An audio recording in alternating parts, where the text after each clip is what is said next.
What's going on, people? Welcome to the LV Live show. I'm LV Live. Please hit that like, share, subscribe button. Once again, I want to thank all the new subscribers for coming by to my channel, man. It is truly, truly appreciated. So, it's been a lot going on, man.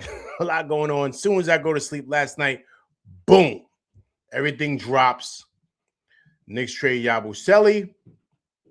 And so it begins, right? The Knicks trade deadline reaction show. That's what this is going to be, man. So we're going to pretty much go over everything.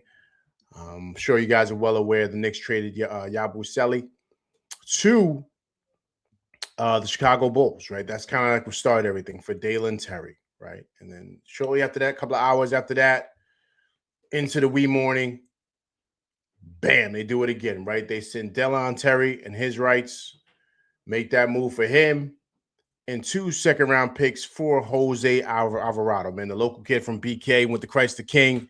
Like I told you guys before, Christ the King was always banging out pros, man, from Lamar Odom, Speedy Craig Claxton, of course, the great Shamika Holsclaw, Sue Bird.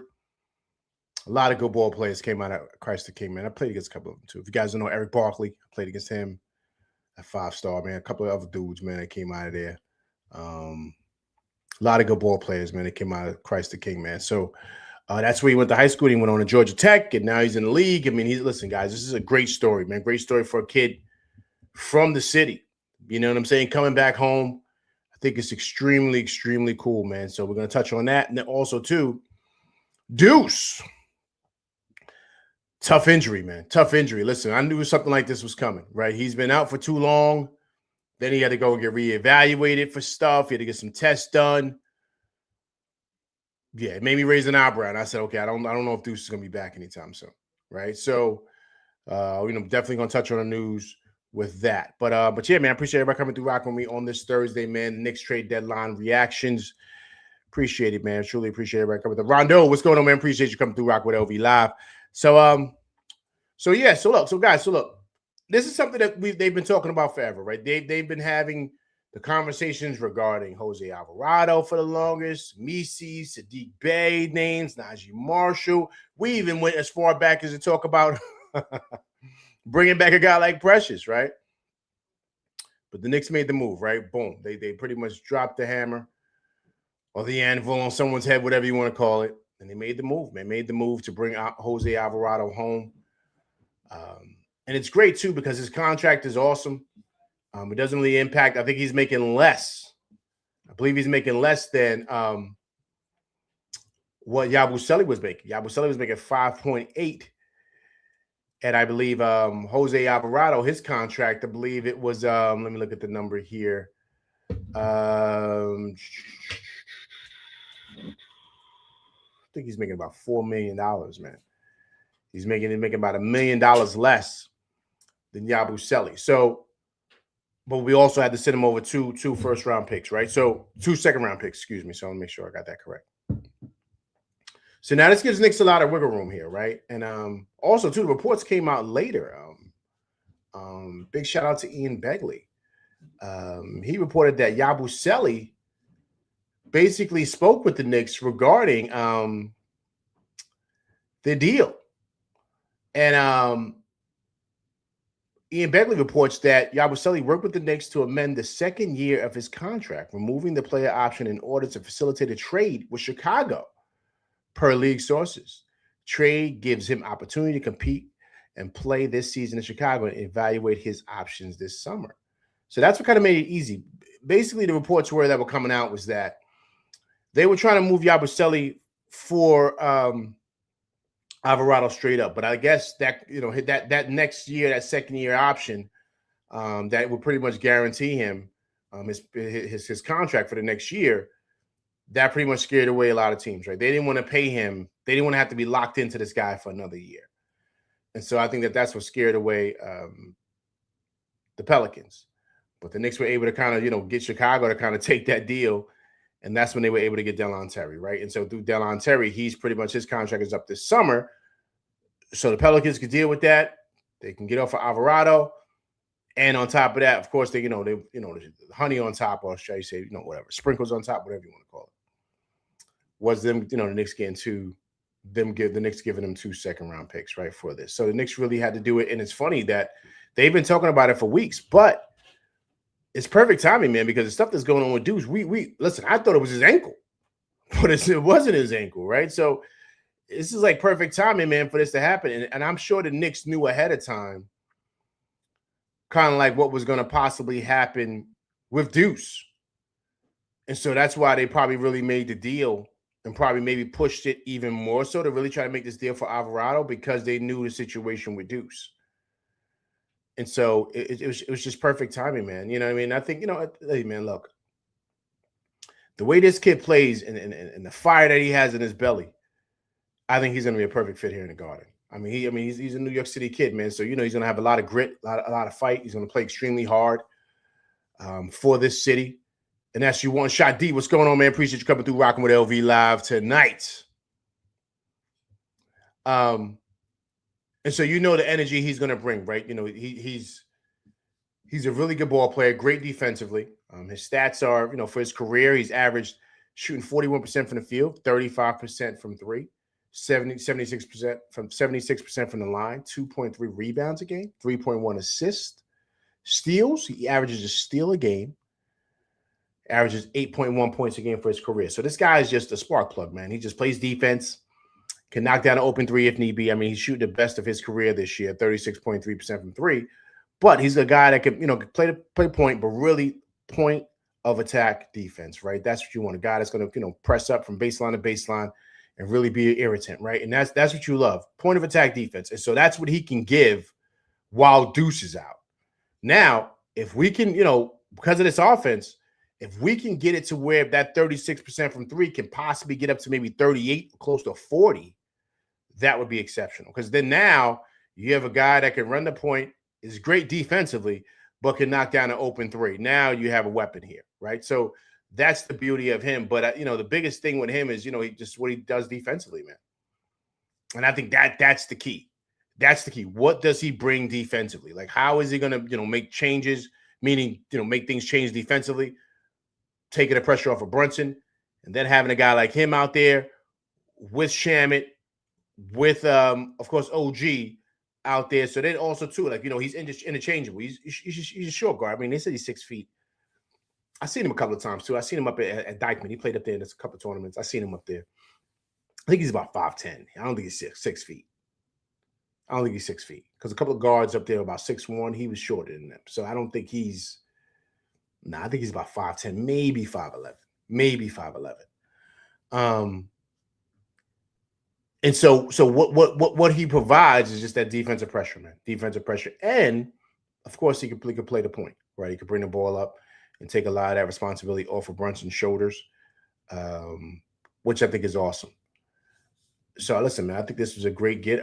Actually, it also not just a great get, but a need. It was a need that the Knicks had to make this deal.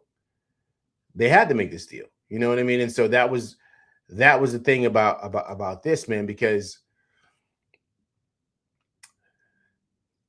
hey, man, I have to stress this. I had no idea this was what was going on with Deuce, man. No idea that this is what was going on with Deuce. So now you got to say to yourself, it's a good thing, Brock Aller and those guys went out there and made this happen, man, right?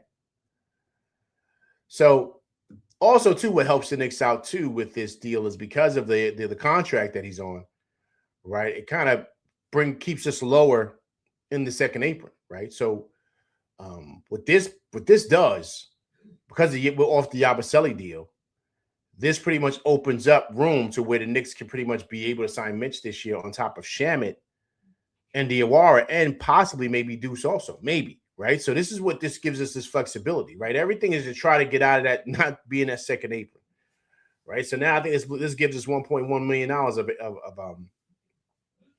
of apron space, right? So this can help. And then also, too, because of this, now the Knicks can sound like a 15th player, right? So the key is that, now we got to look at guys that pretty much have been cut, right? And they're, not cut, but you know what I mean? That they no team wants them. They're out there on a freaking wire, as they call it, the waiver wire, right? So, it's basically a buyout, right? So you got to ask yourself, okay, what guys are out there, right? Because remember, that was the talk last year too, guys. What guys can we get on a buyout, right? Everybody was talking about that last year. I forget the guys that were out there that we were talking about what we could possibly get for maybe like $1 million. Remember that? We were talking about that. And so I think that's great too, because now through this deal, we can possibly get someone on a buyout, right? Which is awesome. So now we can basically kind of steal somebody, right? There's guys that are out there that are on the buyout, right? You have guys out there. Michael Conley Jr. is out there, right? I don't think we want him, right? But George Niang, remember him, right? He's out there. Got a guy like Cam Thomas, he's out there, right? Kevin Love is out there. A sneaky good person who I kind of like. I think he'll be good for us. Is Chris Boucher, right? Boucher, he used to be in Toronto with OG. And I always liked him as a ball player. You know, he's 6'8", good size. He can shoot the three, athletic. I think he'll be a perfect kind of wing to come in here and kind of help us, because I think that's what we need more. I think we're good at the bigs, man. I think we got Mitch. Yabusele's been decent for us. Yabusele, I'm sorry. Hakaporti's been pretty good for us. As far as those days when Mitch are playing pretty much on back-to-backs, he can't play. So I thought Hakaporti's coming in really gave really good minutes. So that's why I'm not really too big on getting us getting another big. I think we need definitely wing depth. So if we can maybe get a guy like Chris Boucher, who I think is awesome, maybe him. What about a Nicholas Batum, right? He's out there also too, right? What about a local kid from Jersey City, right? Went to St. Anthony's, Kyle Anderson, right? What about a guy like that, right? So I'm just saying there's certain guys out there that we can possibly think about getting here that can really kind of give us that depth at the wing, which is something I think we need. Because, guys, you got to think, right? How many wing players do we have right now? But 3? You add Shaman in there, he's more like a guard. He's about 6'4". Josh is about 6'4", 6'5". But the biggest guys is what? OG 6'8". And you have McKellar 6'6", right? So you need another guy that's about 6'8", 6'7", 6'9", right? You need another guy like that to throw in the mix. We got enough guards. Because now, Alvarado here, we still have Deuce. I'm going to touch on him in a minute. We still have Deuce. He's just going through the surgery. Now you have Alvarado. Now you got Clarkson. Now you have Kolick on top of another guy like McCullough Jr., right? So you got enough guards. We need a wing, man. And my thing is that, I love DOR. I want him to play. You know how I feel. But it doesn't look like the coach is going to really play him that much as he should play, what I think. So you want to bring in a guy that you possibly are going to trust to defend, knock down shots. So that's why I like the Boucher kid from Toronto. I always liked him. I liked his game. I thought he was a solid player. Now, granted, we're not expecting him to come in here and drop 20 a night or 10 a night, 12 a night. No, but give stable and solid minutes. But what about a guy like Nicholas Batum, man? A solid vet. He can knock down threes. He's solid defensively. On the buyout market, man. I think that would be a good get too for the Knicks. Once again, come off the bench and just provide minutes. I don't want nobody like George Niang. I don't want him at all. Cam Thomas definitely wouldn't be a fit, right? So, Mason Plumlee's out there. Eric Gordon, right? Remember him? He's been here forever, man. He's been in the league forever. I mean, I remember Eric Gordon, man, when he was playing in the summer league, not summer league, when he was playing in the AAU with OJ Mayo. You guys remember OJ Mayo? OJ Mayo, he was the man back in the day.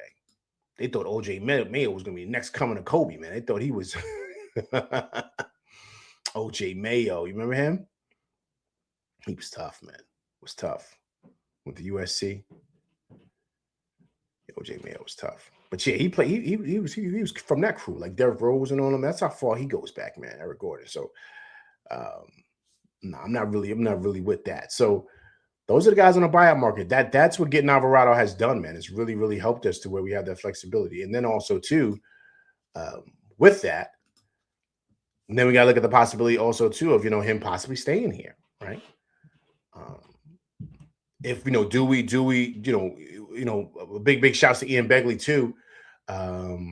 He reported also, too, he tagged another guy, Yossi Goslin, right? I checked out his stuff. It's pretty good. But I got all that stuff through Ian Begley, man. He's kind of pretty much locked in here on this stuff. So big shouts to Ian on this.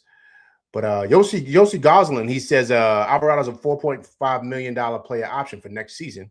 If he declines it, the Knicks can re-sign him with his full bird rights If he picks it up, they could extend him starting September 30th for up to 4 years at roughly $68 million. So listen, man, that's a potential, man, to bring him back. But if you bring him back, you know, you gotta let some people go, right? You know, Carlton Cole's finished.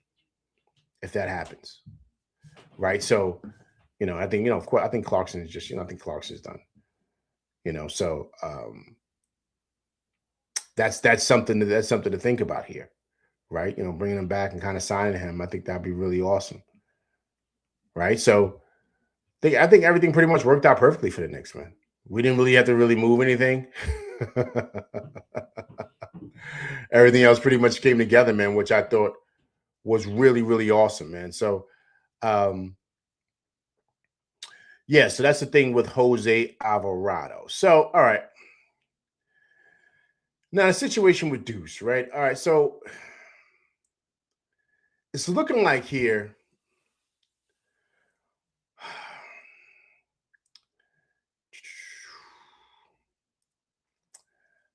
I'm trying to bring it up because I want to make sure I got the right information here regarding Deuce. Right, so I'll make sure I have all this corrected here. I'll make sure. Trying to make sure I have the right information here for you guys. Okay, so per Ian Begley, I'm going through him, and this guy, he's pretty locked in. But first, the person that first reported it, who I first saw, was James Edwards III, right? I saw that first from him, and then of course, you know, when I see that, I gotta follow with Ian. You know, big shouts to him. So James Edwards III reported this is right after all this stuff with the trades came out, you know, with Yabusele and Dalen Terry, and this came all around the same time. Like everything just started dropping. And when all that stuff started happening out the blue, James Edwards III drops this Deuce stuff. And he says, Knicks guard Miles McBride will undergo surgery for a core muscle injury and may be out until the playoffs. League sources tell him and Fred Katz. Big shout to Fred Katz as well on this. So remember, Deuce was dealing with left ankle injury management, right? He was dealing with that. So I guess the reports are is that when he was going and kind of, you know, getting that ankle looked at, they, you know, I guess basically gave him a full physical and found out that other stuff was going on too with his stomach. And, you know, that core stuff, man, you know, all in that. If you guys have never had, like, you know, pulled the muscle in your stomach, I've done that before. It hurts, man. So I don't even know how that could feel, right? You know what I mean? I'm sure it's pretty painful.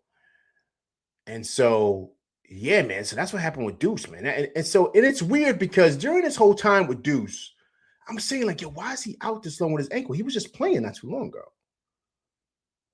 right? He was just playing with no problem. So I'm saying to myself, like, okay, what's going on with Deuce here? Like, what's the situation? So then this drops.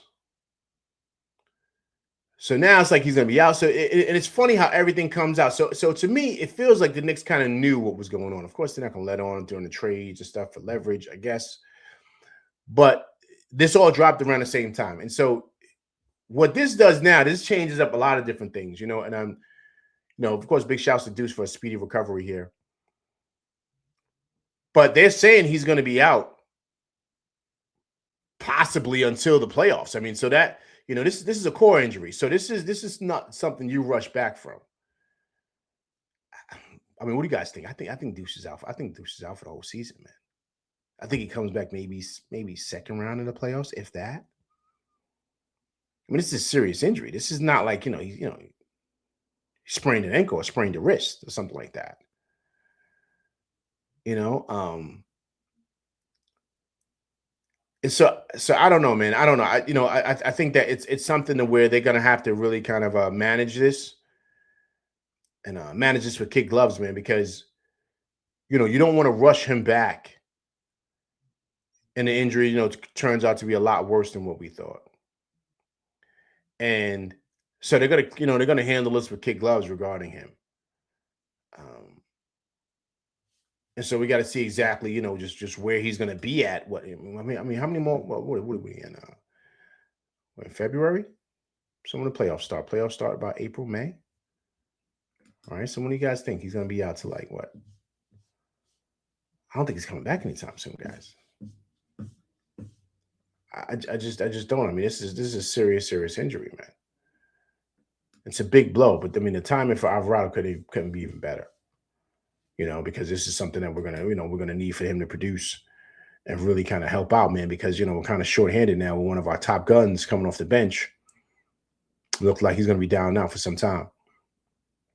David Smith, what's going on, man? Appreciate you coming through Rock with LV Live tonight, man. Just going through the pretty much Knicks trade deadline reactions, man. I'm just reacting to everything that happened today. I didn't get a chance to, reach out to you guys earlier. I put a couple of shorts out there, but I didn't really get a chance to touch down with y'all, man, and talk about it. So, David Smith says, we don't need Deuce. Yo, we do, man. We do. I have to disagree with you here, man. You know what I'm saying? I have to disagree. We definitely need Deuce, man. Definitely need Deuce, man. We need everybody, David Smith, for the playoffs. We need everybody. Rondo says, I would hate to go on this run without Deuce, but I hope Deuce is back for the playoffs. Yeah, man. Listen, look, the reality is I think Deuce is going to be out for the season, meaning the regular season. I think he comes back for the playoffs. And I wouldn't even be surprised if he comes back maybe like the second round of the playoffs. Because remember, guys, he's got to ramp up. Like, this is not something where he just comes back and it's like, this feels like the OG Anunoby elbow. Remember that? Remember that OG came to us? He had that great January, but then he was out for months. Remember he had those bone spurs in his elbow? Remember that? And he had the surgery on his elbow. And he had to kind of come back and ramp up, but it was tough because a couple of times, every time he would go for a layup, you would hear OG like scream. Remember that, guys? Remember that when that happened? And so, with Deuce, you got to ramp him up, man. He's not going to be able, because I'm pretty sure that with this injury, this is your core, right? So, I'm sure he's not going to be able to run or do any basketball activities because that joint's got to heal up. Everything we do is with our core, everything. So there's no way he's going to be allowed or cleared for any type of basketball activities until he goes through PT and they feel like he's okay and he's ready to go. Like, it's going to take a minute for Deuce to really kind of, just get ready to go, man. Have pretty much, be doing basketball, basketball stuff, running around, jumping, and all that. That's a lot, man. It's a lot. And so we got to see exactly what the situation is. But I don't think he's gonna be back anytime soon, man. CC Cartagena says, appreciate you coming to Rock with LV Live too, man. Core and tissue going to take time. That's what I'm saying. I don't, I'm just being honest. I don't think maybe second round of the playoffs. What do you guys think? He's definitely out for the rest of the season, regular season. Playoffs. What do you guys think? Second round. I think he comes back. I don't think he comes back like anytime. You know what I'm saying? I'm just being honest with you guys.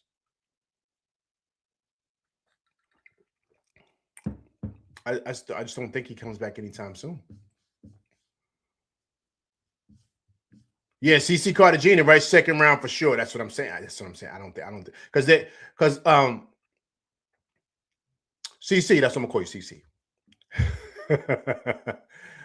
The reason why I'm saying that is because he's got to ramp up. I said that earlier, but he's got to ramp up. There's no way they're gonna just throw him in the fire like that. They got to see where he's at, even though he's doing basketball operations. I'm not gonna say they're gonna probably go and send him down to the G League and nothing like that, but they're gonna have him playing. I mean, they do this with anybody, but they're really going to have him playing a lot of games before they put him back out there in the fire. Like, he's going to have to kind of like really build that back up. He's going to be gone for months. It's not a couple of weeks. He's going to be gone for months. When the playoffs start, man? When the playoffs start? Playoffs officially start when? NBA playoffs 26. When does it start? First games. Okay, so guys, the play-in tournament, right? Playoff tournament starts. The play-in tournament, starts April 14th to the 17th, and the first round of the NBA playoffs is April 18th. So that's what are we in now? February. So February, March, April. There's no way he's back for April 18th. No way. And the finals are June 4th to the 2026. And if it goes to a game 7, it's June 21st. So you got to think, guys, there's no way. Man, he might not come back to the Eastern Conference Finals, man. I mean, that's too close. I thought it was basically the end of April. That's like mid-April, the playoffs. I thought it was the end of April, close to the beginning of May. But this is super duper close, man. You see this? Well, you don't see it. I see it. April 18th. Yo, man, he might not make it back to like the Eastern Conference Finals, man. I mean, I don't want to be a Debbie Downer here, but we got to be real about, how long it's going to take him to fully recover from this injury.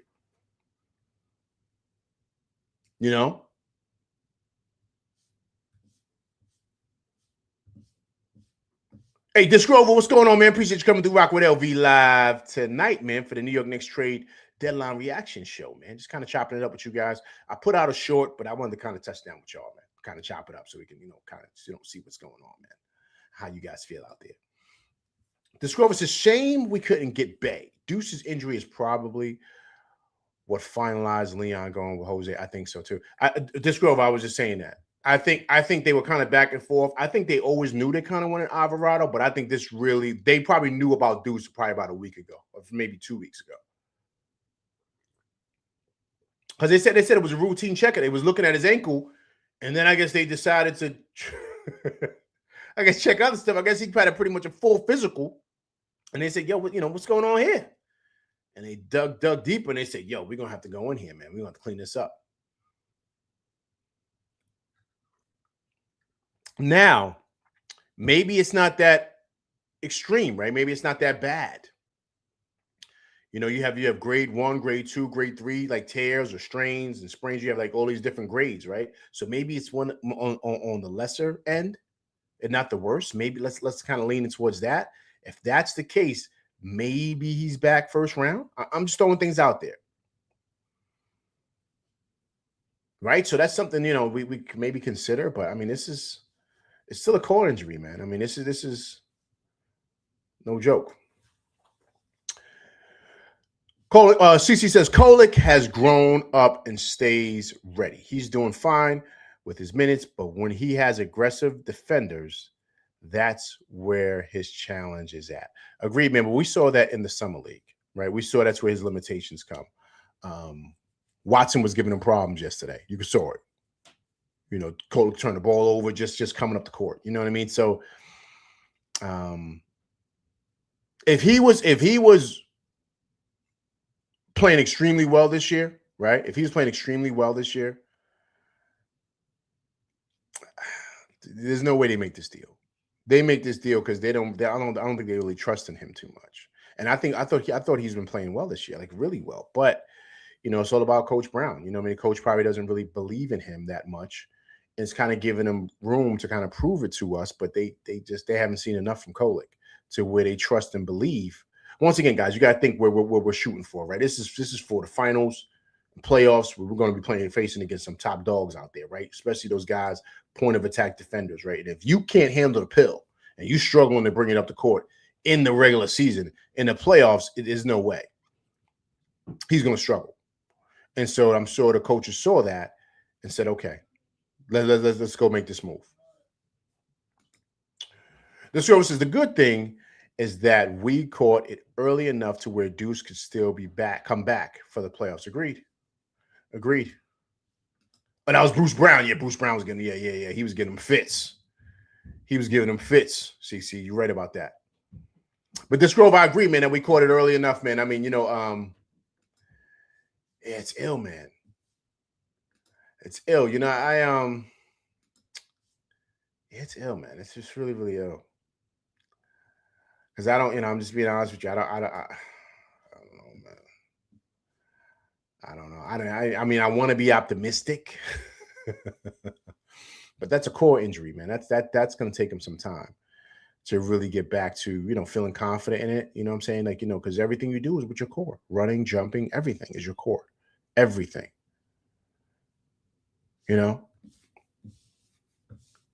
This rose is just our luck here in NYC. Agreed.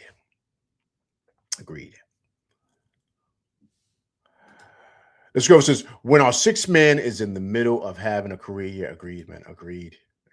Agreed, man. Listen, this is tough for Deuce, man.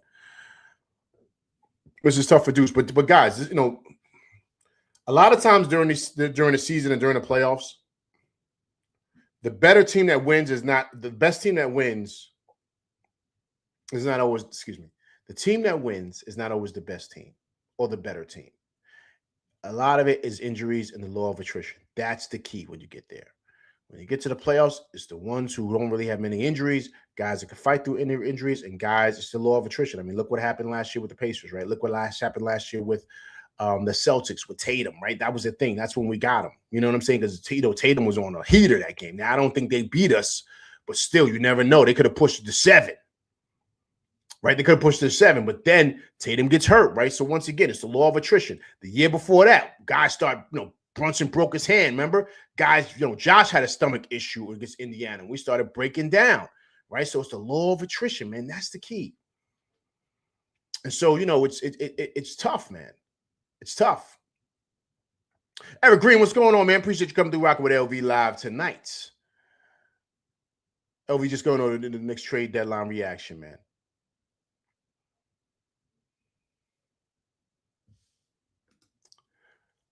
Wait, what? This girl was deciding the Wizards just beat the Pistons by 9. That's not. Did that really happen? Let me check that out, Disgrover. Let me check that out. Did that? Okay, let me say this. Let's say this. Who played for them? Did everybody play? Let me look at the box score, because remember, we got them tomorrow. Did everybody play? Let me see the box score. I gotta see the box score, man. I gotta see the box score, because we just swallowed them boys. Let me see the box score. Yo, Cade played. Wow, everybody played. Cade at 30. Yo, Duran only played 13 minutes. Did he get injured or something?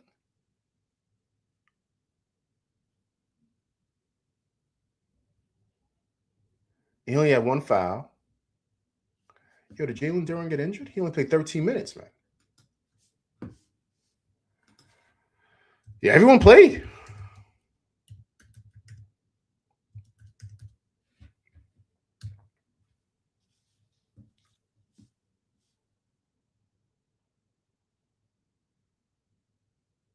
So he left the game today. Right knee soreness and did not return. So he's going to play tomorrow, you think? Remember, he didn't play against us last time. Remember, he had a knee sprain back in January. So they said his knee was sore and he came out and he didn't come back in. So maybe that, You think he's playing tomorrow? I don't know, man. But yeah, man, why they lost to the Wizards? We just smacked them dudes, man. What? That's crazy. How do you lose to the Wizards? That's why I don't know, man. That's why I don't trust these guys. Even Levert only had 7 points, man. But then again, right? Could they be looking and taking a break and getting ready for tomorrow? Right? That's the thing, because they know we coming to town. Could that be the thing that's going on? Big shouts to Disc Rover too, always coming through the clutch. Could they be kind of mailing it in because they're getting ready for tomorrow? What you guys think?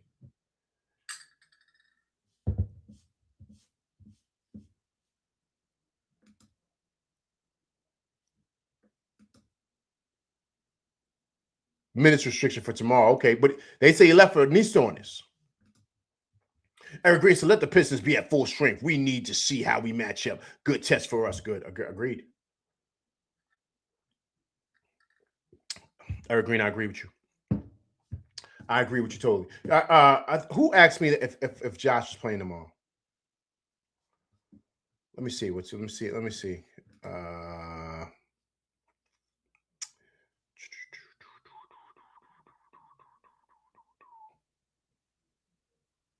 Okay, so James Edward III reports 5 hours ago. Knicks are listing OG as probable. OG's going to play. Right toe soreness. Josh Hart, left ankle, and cat eye laceration as questionable. And McBride is out for Friday's game against Detroit. So we're waiting for the Alvarado deal to become official. Once it becomes official, then he can play. But it's not official as of yet, man. So I don't know if he plays tomorrow. James Edwards III says he doubts it. He doubts that Alvarado plays tomorrow because the deal's not official yet. So I don't think Josh plays tomorrow, man. Something tells me he's not playing. Something tells me that he's going to sit out all the way until the All-Star break. He's not coming back until after the All-Star break. That's what that's telling me about Josh. I'm being honest with you guys. I don't think Josh is coming back anytime soon. I'm just being honest. I'm being honest with you guys. CC, man, we have to play our game. Can't worry about that loss. Agreed.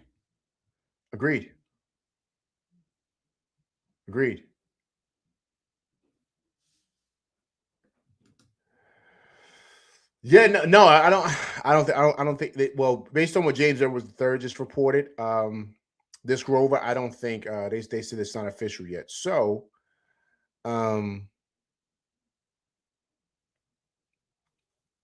so he said he doubts if he plays tomorrow. So I don't know. So we'll see. You know what I'm saying? I think Josh should play, man, but I don't think he's going to play, guys. I don't think he's going to play tomorrow. I don't think he's going to play Sunday. If he plays tomorrow, he's going to play for Sunday too. But I don't know, man. I think these guys, a couple of guys might kind of chill and lean back and fall back until the All-Star break. Because remember, we play next week, just 2 games against the Pacers and the 76ers. And then after that, we're in the All-Star break. And then we come back from the All-Star break, we got Detroit at home. And I think that's when we'll have everybody back. But I don't think. You think Cat plays tomorrow? I mean, he got the eye jamming, man. He was leaking last night, right? He was leaking. So I don't know. I mean, I think he should be ready to go. You just put on some goggles, right? But yeah, but you know what, man? I gotta stop thinking like that, man. My era is a little different than these guys. It's a little different. And even though Josh played against the Celtics, it was the playoffs, right? It was the playoffs. So those guys, it's different, man. These guys now, man, they'll be chilling, man. This Grover says Cat should be fine. Face mask. Yo, Dis Grover, I agree. Dis Grover. But you see, Josh didn't play. Josh didn't play the other night. And Diawara looked like he was going to be out for weeks, and he fought his way back to get back on that court. And Josh is on the sideline chilling. So that tells me that, these guys, if it's no need to push them to play, they're not going to play them. They're just not. They're really, really trying to monitor these guys and keep them well fresh to get ready for April, May, and June, right? That's the goal here, right? So that's what I see this Grover. I think they should play, right? But from what I've seen from this coaching staff, just kind of paying attention to it, you know what I mean? Like I just don't think I just don't think they rush him back, man. I don't think they do at all. So, guys, big shout out to Ian Begley, man, once again, man. He kind of put me on to Yosi. What's his name? Yosi Gosling? Destroying Yosi Gosling, right? He kind of has this website I just linked on to. I'm kind of going to follow him too.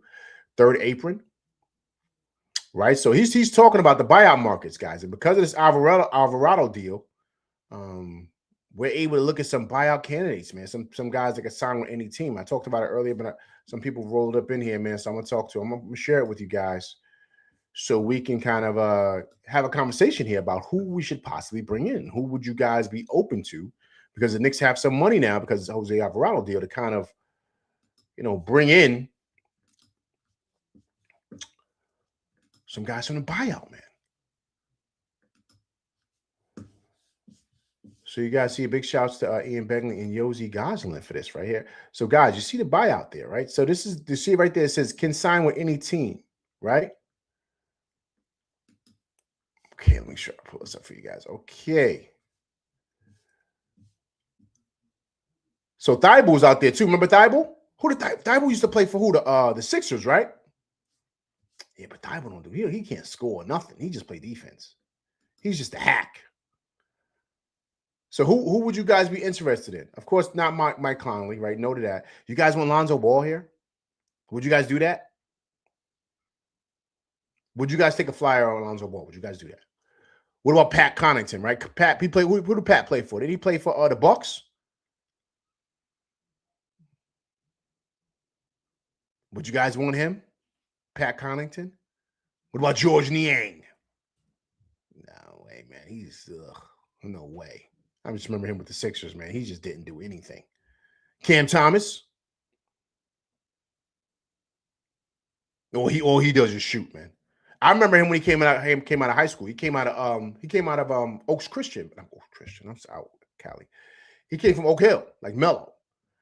He's the all-time leading scorer at Oak Hill, man. You know all the great players that came out of Oak Hill, man?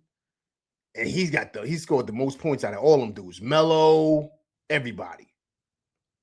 Brandon Jennings, a whole bunch of dudes came out of Oak Hill, man. Yo, he is putting up numbers, man. He's just a scorer. Remember, he went to LSU, was putting up numbers. So that's what he does. But he doesn't do anything else. And the reports where it came out is that the Nets just waived him, man. You know what I'm saying? They couldn't find a trade partner and they just waived him. That means nobody wants this kid. He's a good ball player. But nobody wants him.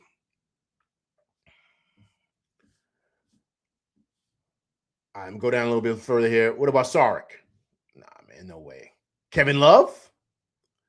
I mentioned it earlier. Yo, I like Chris Boucher, man. I like him, man. He used to play with Toronto, man. He's a good 3-point shooter. He's about 6'8". He's wiry. I think he can come in and give good minutes, man. Chris Paul, negative. Negative to that. No way. Mason Plumlee, man. Yo, he's been in the league forever, man. He's been in the league forever, man. He's still playing?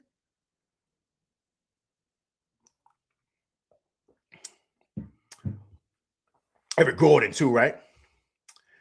And then right here, he writes at the bottom here, underneath it, he said, these are players who could get brought out, but probably won't. But most of them have additional non-guaranteed year left on their contract, which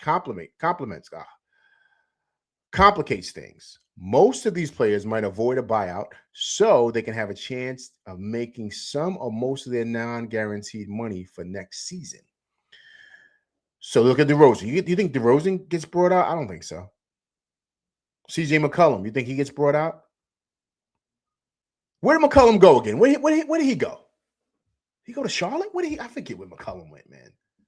I know he's not with the Wizards. Where did he go? Right? Because he was with the Pelicans. No, he was. Then he went to the Wizards. First, of course, he was with the Blazers. He's been all over the place. Who's he with now? I forget.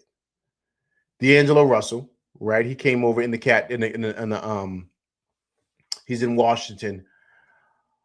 Coming over to the deal that they just made from the Mavericks, right? They got Bogdanović, right? We had him, right? Brook Lopez, Nicholas Batum. I think that would be a good look. Bradley Beal, no way. Terry Rozier, he'll be. Let me not say it, man. He'll be. What about Kyle Anderson, man? And Kevon Looney. Looney's a champion from the Warriors, right? Solid big man. I think we're good on bigs. I think we need wings, man. What about Kyle Anderson, man? What about him? What do you guys think? Oh, Eric Green, he's with the Hawks, right? Okay, so CC says Boucher. Yo, I like him too, man. This Rover says no way in there, right? This Rover, you want Kevin Love? Yo, I don't know this Rover, man. He's like an old relic, man. He's like an old relic. I don't want to touch him, man.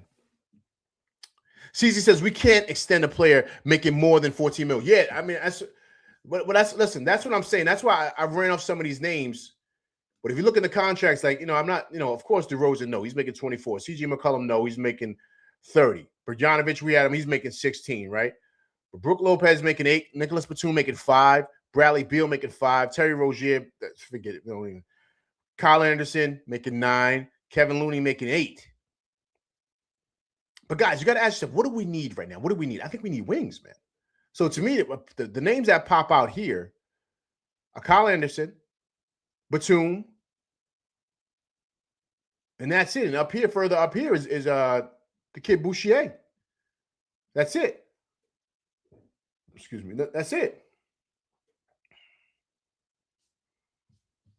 I mean, what say you guys, man? Because my thing is, we got to kind of ask ourselves, what do we need? And what's going to benefit us? This Rover, here we go. See, excuse me. This Rover says we need someone that's at least 6'8". Agreed. That can defend a little and score a little. Agreed.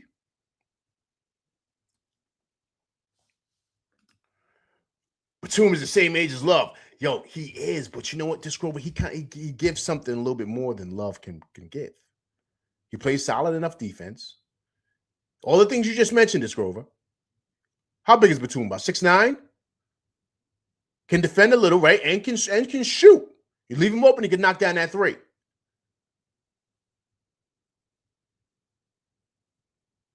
Right? So, I mean, that's something to think about here, guys. This is we're right now, we're looking at these guys, we feel like we're at Dollar Tree, man. We're at the Dollar Tree. Looking to try to see if they got any of the name brand stuff. You know what I'm saying? That's how it is at the Dollar Tree, man. We go over there, you be like, oh, I know they had this in here. This costs $1? The Dollar Tree, you come off of there, man. A couple of times I ran in for snacks for the kids. Yo, I didn't know they had certain things in there. They had Doritos. I'm like, yo, they got this in here? That's crazy. Usually some spots like, dollar stores, usually them joints be having like knockoff brands and stuff like that.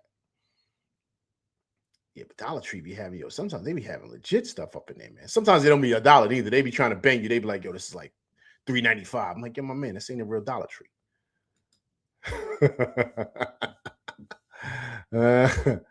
This girl says Batum is 6'8", 6'7", according to ESPN. Okay. This girl, we're at the local. Agreed, man. Agreed. Well, leaders of Pepsi, we're at this Grover. Agreed, man. Well, that's what goes on up in there, man. That's what goes on up in there. A couple of times I was up in there like, yo, what? I didn't know they had this in the store. But that's where we're at, guys. That's where we're at. So, I mean, I read off the names to you guys, So, I mean, you guys let me know, man. What do you guys think about this, the buyout market, man? I think it's really, really good.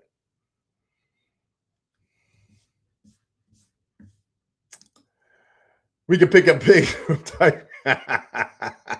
Yo, listen, let me tell you something. CC, let me tell you something. True story. I done seen dudes from the league. They don't really run the entertainment joint back there uptown, in Harlem. But back at the Rucker, man, back, I see dudes from the league come down there and get buried, man, get killed in the Rucker, man. I remember seeing Jason Richardson come down there getting cooked. He was getting cooked out there. He had a couple of cool dunks, but he was getting cooked out there. I forget who was cooking him. You know what I'm saying? I've seen dudes come out there from the league, man, and get embarrassed, man. Get embarrassed. I'm talking about dudes. I'm not star players. I was there. LV story time. I was at the Rucker when Steve Francis came. Steve Francis was playing against Skip Tumalu. I was there. And he had on like a little headband. He had a headband on. Yo, that's what Steve Francis was. Yo, franchise Steve. He was nasty. Nasty. I just missed. I was going to go that day, but I missed when Kobe was there. I just missed it, man. I just missed it.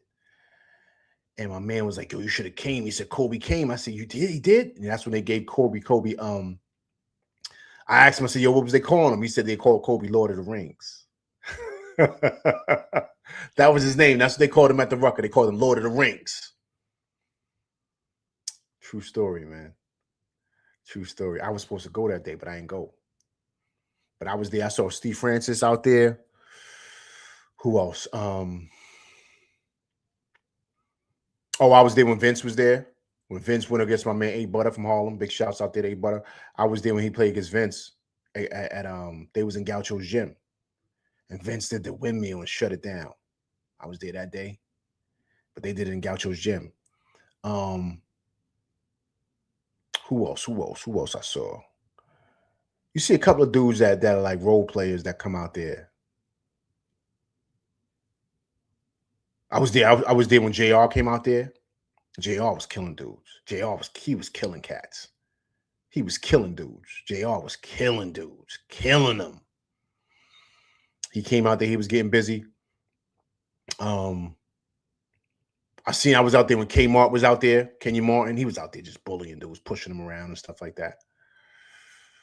And Melo was there too, but Melo was on the sideline chilling. And JR was playing, but Melo was there. He was just on the sideline. Who else? A couple of dudes. A lot of other cats like role players. Like you guys remember this kid? He came out of North Carolina. He didn't really make it too far in the league, but he came out there. He was doing all right. Remember Joe Forte? You guys remember him? He went to UNC. He was number 40. Joe Forte. He came out there. So yeah, man, I done seen dudes come out there and they was getting abused, man. Dudes from the league. They come out there and get abused. They don't come back. They don't come back.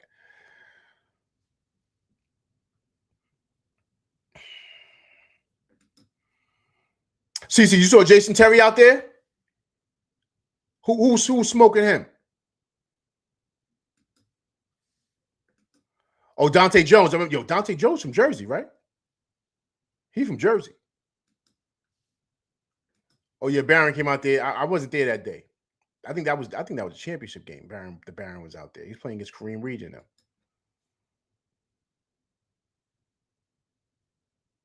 Yeah, I remember Dante Jones. Yeah, he's from Jersey. He went to Duke, right? Yeah, I remember. He could jump, man. He could jump. He had bunnies. He was killing dudes in high school.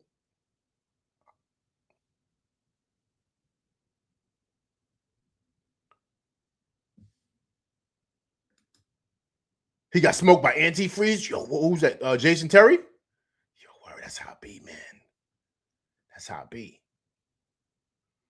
That's how it be. You come out there, man. You come out there. You better be on point coming out there, man. I was at 55th, though, man. You know what I'm saying? I go up to Dykeman a couple of times. But, Dykeman is a smaller version of 55th. Dykeman's small. You know what I'm saying? It's kind of like Kingdom. It's tight in there.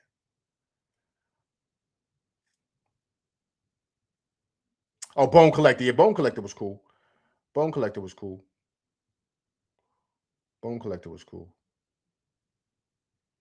Listen, let me tell you something. The best person I ever saw at 55th, was Skip.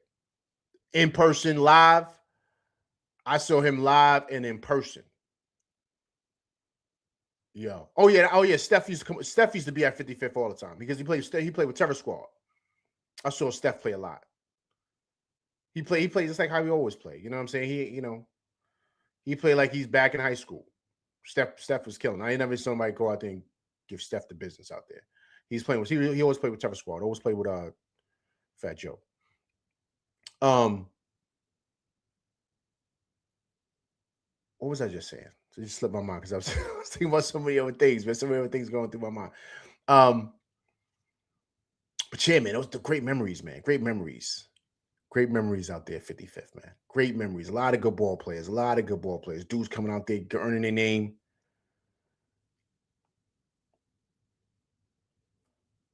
Yeah, Kareem Reed. Oh, come on. Kareem Reed was the truth. I remember Kareem Reed in high school. I played against him in high school. I played against him in a five-star basketball camp. Kareem was a problem, man. He was a problem. Left-handed. He was nasty, man. Nasty. Went to St. Raymond's. Nasty. Then he went to CC. Then he went to Arkansas. Remember? With Norman Richardson. 40 Minutes of Hell. Remember that? He went to Arkansas. I said that's a perfect match. That's a perfect match. But remember, he came out with Philippe. That was that year. He came out with Felipe. Kareem was nice, man. St. Ray's, man. They was doing big things. But yeah, the Rucker, man. I mean, it'll never be the same. It'll never be the same. Not like back then how that was. But yeah, this is what I was saying. Best person I ever saw was Skip. Live and in person. Best.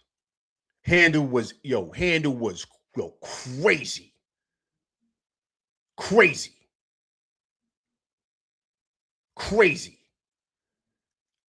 And this is live game. Like you like, yo, this guy's doing this in a live game. And I remember when I saw Skip, you know who was out there watching him play? Jerry Tarkanian. And then right after that, going into the basketball year, I saw him playing at Fresno State because Jerry Tarkanian was coaching there. And that's when Skip started getting ready, and that's when he stopped doing the N1 stuff, and he started kind of locking in, getting ready for the league. But I remember that summer.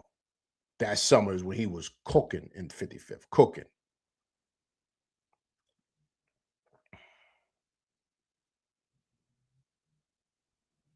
Oh, you play Talentine? Yo, who went to Talentine? Malik Sealy went there, right? And Red Autry. Didn't Red Autry go there? Talentine closed down, right? That's closed down, right? I think Malik Sealy went there, right? Red Autry. Yo, Red Autry was nice. Red was nice. Big, too, about 6'4". I never knew he was that big.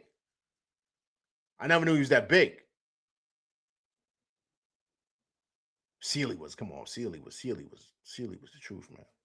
Rest in peace to him, man. Malik Sealy was cold. Big, too, about 6'7". Red Autry was nice. Red was nice. Who else went there? Who else? I want to say, didn't Brian Reese go there? No, not Brian Reese. Brian Reese went there, right? Or no? Didn't Brian Reese go there? Or he went to Christ the King? I'm trying, because a lot of dudes came out of Talentine. They closed down. I'm right, Brian Reese? He went there? Well, I got it wrong. Or he went to Christ the King. Who was on that team in Talentine? Because I remember Red Autry was on that crew. They're like McDonald's on Americans on that team, man. They was nice. Adrian Autry, right? He went to Syracuse.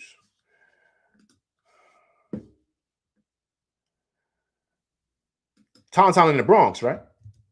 I think that closed down, man. They ain't there no more.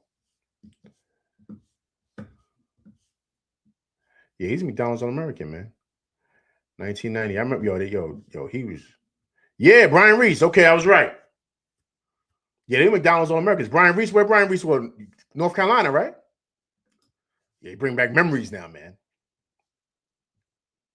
Went to UNC. Right. Jamal Faulkner called Christ the King. Right. Yo, them dudes was nice, man. That's who I watched growing up, man. Them cats was nasty, man. I remember Conrad McCray. Remember Conrad McCray? Conrad was nice, man. So many great dudes coming out of the city, man. So all these cats I'm naming, all these cats we didn't see. You see all these cats we naming? These are all the dudes that was coming out the city, man. They was just pumping them out. So that's why dudes coming to 55th for the coming them over tournaments out the league, and they getting waxed. And they get packed up and sent back to the league. They're like, my man, don't come out here and play. They getting waxed because them dudes come back home ready for the summer. Bang, bang, boom. That's how it is. Great time, man. Listen, I tell everybody, I be debating all the time with dudes, man. Like, who got the best hoops? Is it Cali? Is it the South? Is it Philly? Is it Chicago, of course, right?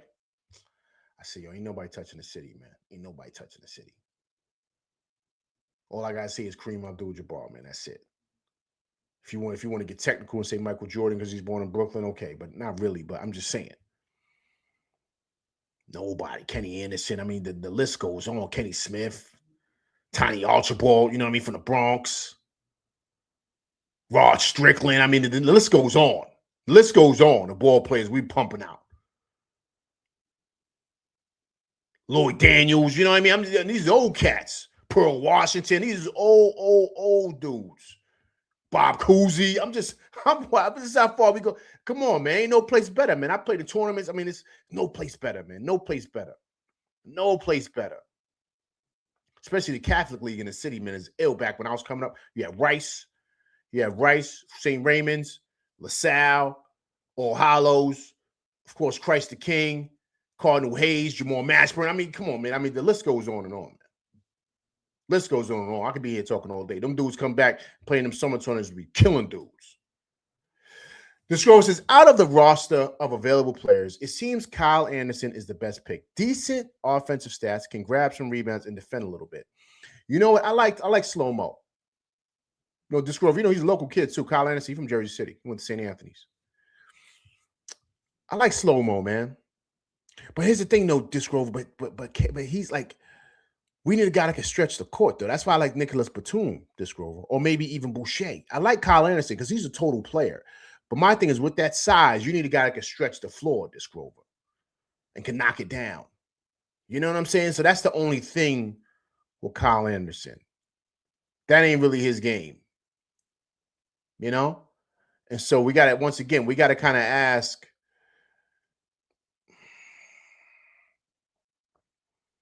you know what I'm saying? Like we got to kind of ask, like, you know, is this the best fit for us? You know what I'm saying? Is this the best fit for us?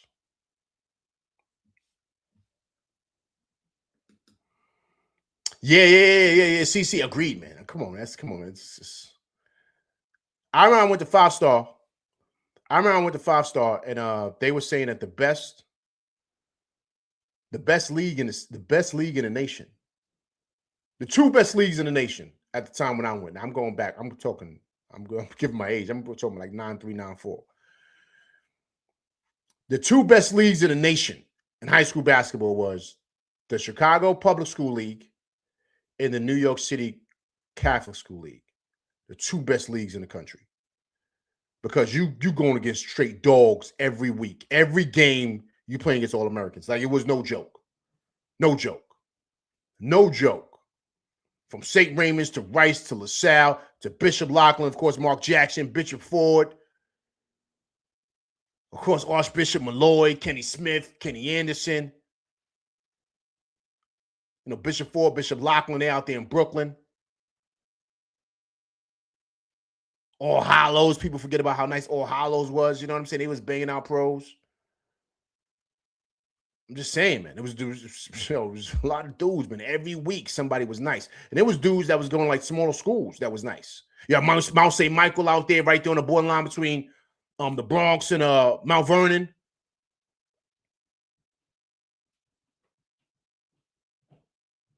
Who went to Mount St. Michael's that was nice, man? I forget the guard. He went to Pitt. Oh, man, I forget his name. I seen him in the tournament, too. He was killing dudes. I forget his name. I played with his man, too. I played with his man in the Bronx. Of course, Rice all day, man. What was his name? Mount St. Michael. I forget the kid's name, man. He was killing.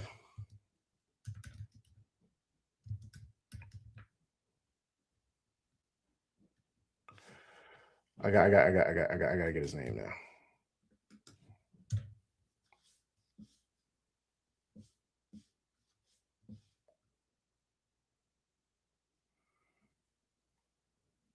I forget the kid's name, man. He was nice, and he went to Pitt. I forget his name.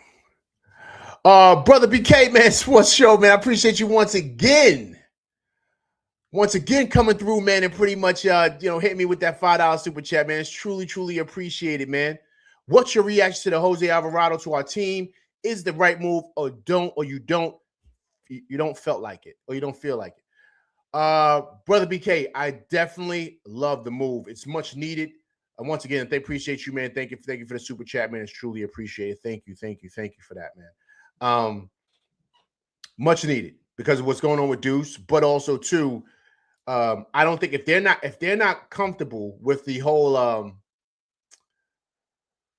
with the whole Tyler Kolek experience, then it makes sense for them to make this move. Because once again, I think they're thinking down the line, and you need a guy, point of attack defender. That's what this kid brings, right? He's like a pit bull, and that's what you need. And he can knock down shots, 36% from three. You know, with this offense, hopefully we can get up to 40, right? But that's what you need, and he brings that. And it's something that they feel more confident in than Tyler Kolek. If they believed in Kolek, they don't make this move. But I think it's perfect timing also, too, on top of the Deuce news, right? I think what happened to Deuce really, really pushed them in this direction and say, let's get this done. Because we want to make sure we kind of keep everything tight for Deuce, you know what I'm saying, coming over until Deuce comes back. Oh, Brother K, man, again, appreciate you. The $10 super chat, man. You coming through. I appreciate you, man. I truly, truly do, man. Blessing LV with this, man. It's truly, truly appreciated. Okay, Brother K Sports says, exactly. Jose Alvarado was the right move to our team. We definitely need a backup for defense. And, of course, it's such bad news for Deuce's injury. We definitely need luck. But Jose Alvarado is 100% agreed, man. Agreed. Plus, you know, he's a local kid. He gives us what we need right now. And I think that he also, too, man, the other dynamic, too, that I don't think I haven't heard anybody really mention it. He's got an edge to him, right? And I think that's something that's been missing from this team. I made a joke not too long ago. I forget I heard it from. But the guy said, yo, man, the Knicks are basically a bunch of team, basically a team. I saw it on TikTok. This guy said this was hilarious. It was in a short. And he said, yo, the Knicks are a bunch of guys that I would let date my sister. That's what he said. He said, that's the whole squad. And I don't want that. I need a bunch of dogs on my team. And he's 1,000% correct. I heard that and I started rolling. I saw it on TikTok. I started laughing because he's 1,000% correct. And that's what this kid brings. That's what this kid brings. He's got fire in his belly, man. And you need that. And I think that's something that's missing from everybody. You know what I'm saying? And so I think that he can bring that and he can really, truly provide that to this team, man. And, you know, you have the guy with an edge come out there, bump guys, make guys uncomfortable, talk a little smack, screaming in guys' faces. You know what I mean? He does that. And he steals the ball from you talking smack.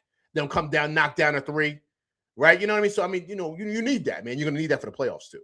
And I think he can provide that. And so it's exciting, man. But once again, Brother BK, man, I appreciate you coming through, blessing LV Live and my show with a $10 super chat, man. It's truly, truly appreciated, sir. Yo, CC, yes, Jared Lockhart. Thank you, man. Yo, Jared Lockhart was nice. It's nice.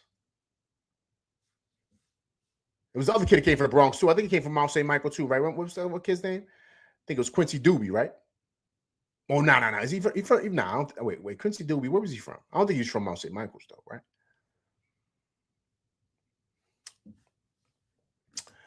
Okay, this Rover says, I'm not low or high on Jose. I just felt he wasn't what the team needed until the news of Deuce came out.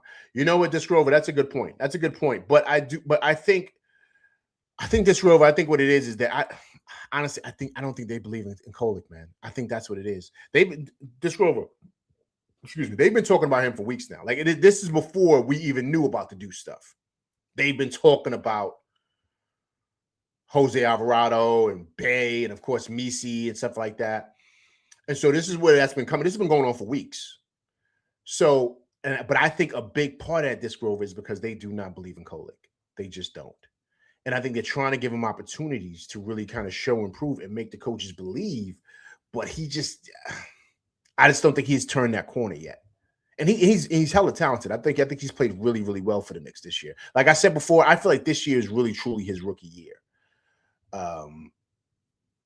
But yeah, you know what I'm saying? I think that's a big part of that.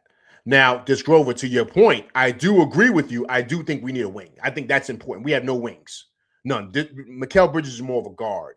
OG's a wing. We have no wings. You want to throw Diawara in there, cool. You know what I'm saying? But see, with Diawara, the piece, I love Diawara, but he's not playing him enough. And I think you got to play that kid a lot more in order for him to get confidence. I love what Diawara brings, but he's not playing him a lot. I don't know why, but he's just not playing him enough.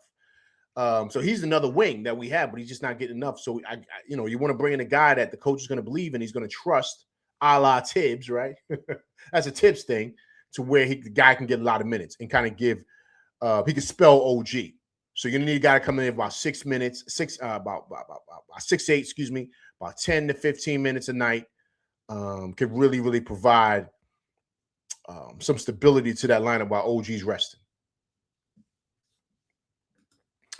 Okay, this Rover says, I agree. Our young guys have a lot of work to do, but I only wonder how well Jose can run an offense. Or is he more like Deuce, where he plays more like a 2? Well, he's a point guard, this Rover. He runs the 1. He can orchestrate an offense. But the beauty of him is that he doesn't really need the ball in his hand to really kind of get off shots or nothing. You know what I mean? He's kind of like a spark plug type of guy. And so, he can knock down open shots if need be, but he's really the point of attack defense. That's really what you kind of want from him. But I think he's going to bring much needed energy, much needed attitude that this team needs. So it's extremely exciting to bring him in. Plus, he's a local kid. I think he's going to be a fan favorite right away, right off the bat. As soon as he comes back, he's going to come with great energy. It's going to be infectious to the city,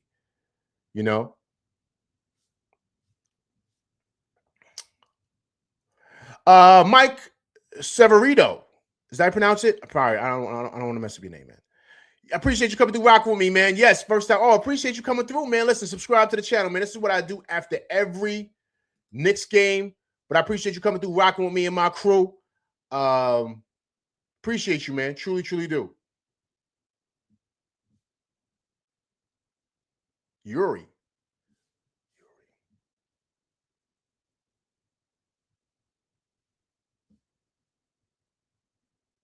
No, I don't.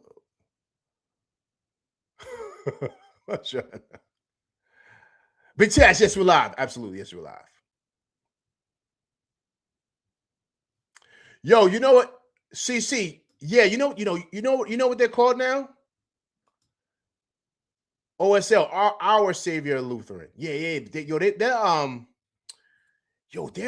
like an EYBL team now. They're like a they don't play in the city no more, man. The kid Magic Mel played for them. The OSL. They play like down there in the Atlanta League and stuff like that. They play what is that league called again? That high school league? It's kind of like a circuit league or something like that. It's kind of like a circuit. It's weird.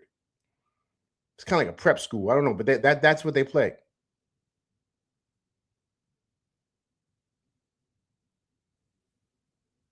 Oh, I'm on that chat. Okay. What's going on, man? Appreciate you. Thanks for clearing that up, man. I apologize. I didn't want to, name the wrong person, man. But I appreciate you, man. Thanks for coming through rocking with me, man. Please subscribe to the channel, man. But I appreciate you coming through rocking with me, Mike. It's truly appreciated. Yeah, but see, that's what they call, man. Our Savior Lutheran now. They changed, man. They changed. They're not the same as they used to be. Yeah, Big Task. Yeah, it's live. Yo, Big Task. It didn't come up that it was live? Big Task?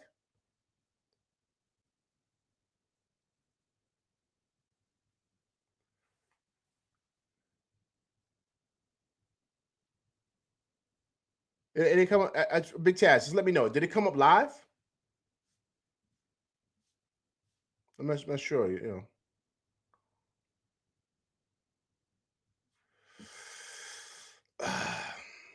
So yeah, guys, man. So listen, this is good, man. And listen, I think the Jose Alvarado. I'm really concerned about Deuce, though, man. I'm really concerned about Deuce. I don't, I'm really, CC, yeah, they like that now, man. Yeah, they like that because look it up. It's our Savior OSL. They get they OCE. Yes, that's what they playing now down in Atlanta. They got a lot of kids from Cardinal Hayes because Captain Jack played for them.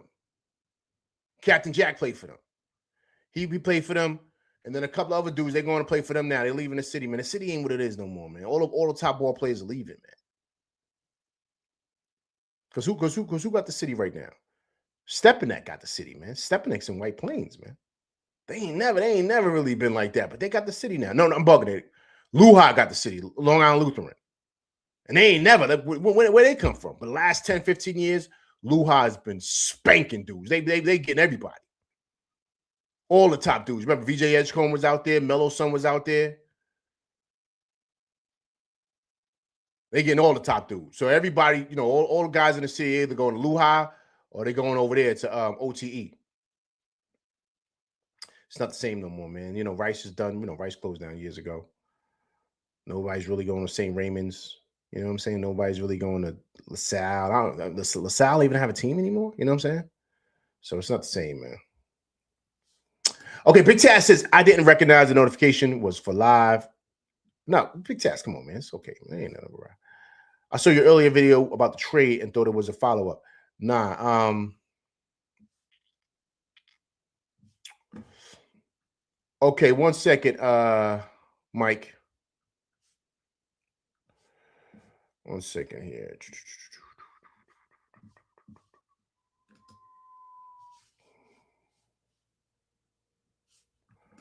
1 second here.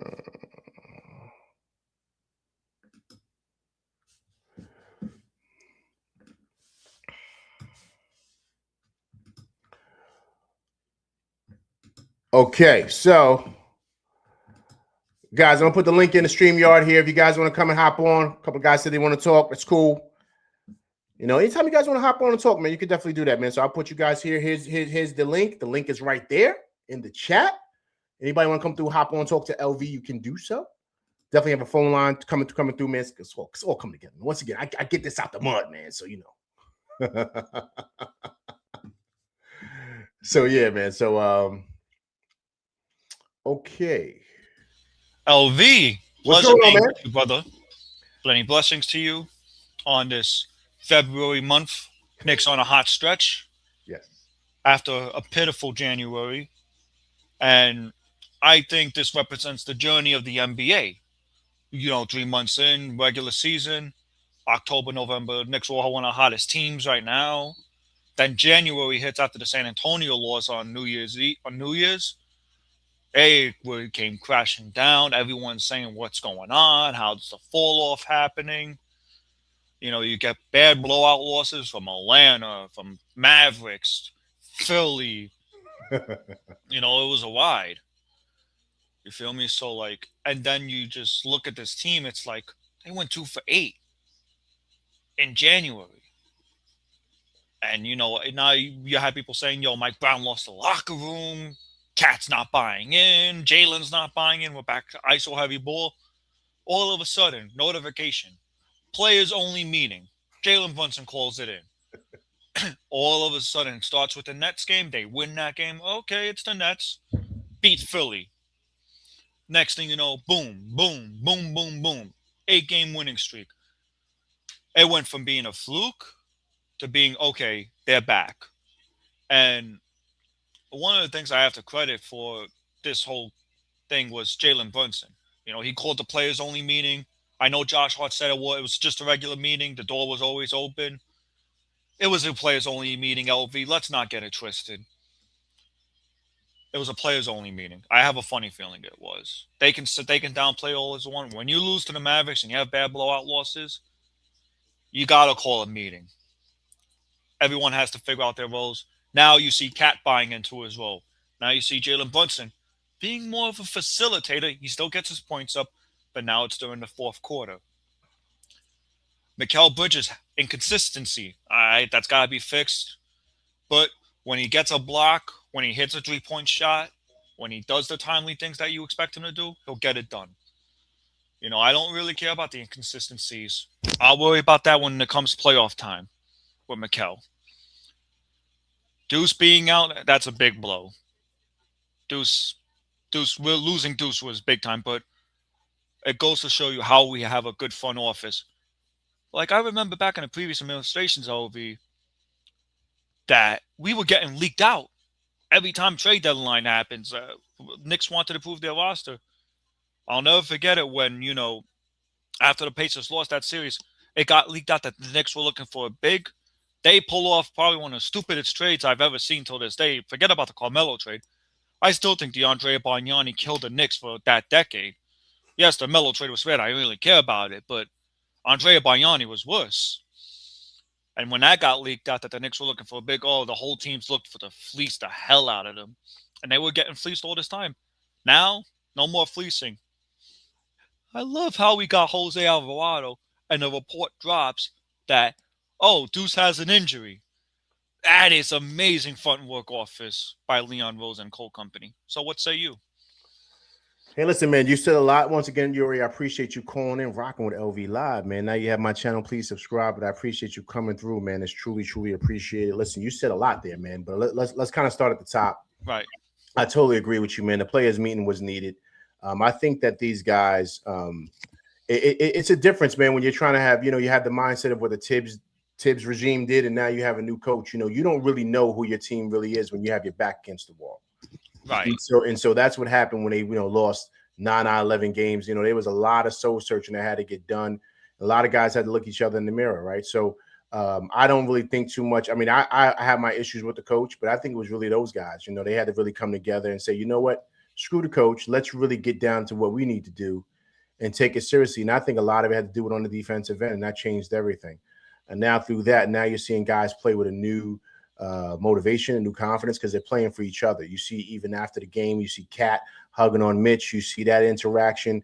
You just see those type of things. And once those guys have it locked into the locker room, then you see it perform out on the court. It spills over because they're playing for each other. They're not playing for anybody else but each other. And once they're able to do that, then that's when you can see the team is what it is, right? Big part of that. You saw it last night when they spoke to Cat, right? I played it on my show last night. And they said, he's the, you're the starting center. He's the backup. Cat said, I don't like that. Don't say that about that. Because listen, we're a team. It doesn't matter who has it. Both can start. Both can be benched. And exactly. And so that's what Cat was stating. And so these guys have really started to buy in, and they're really identifying the key of being a brotherhood because they understand that we all need each other.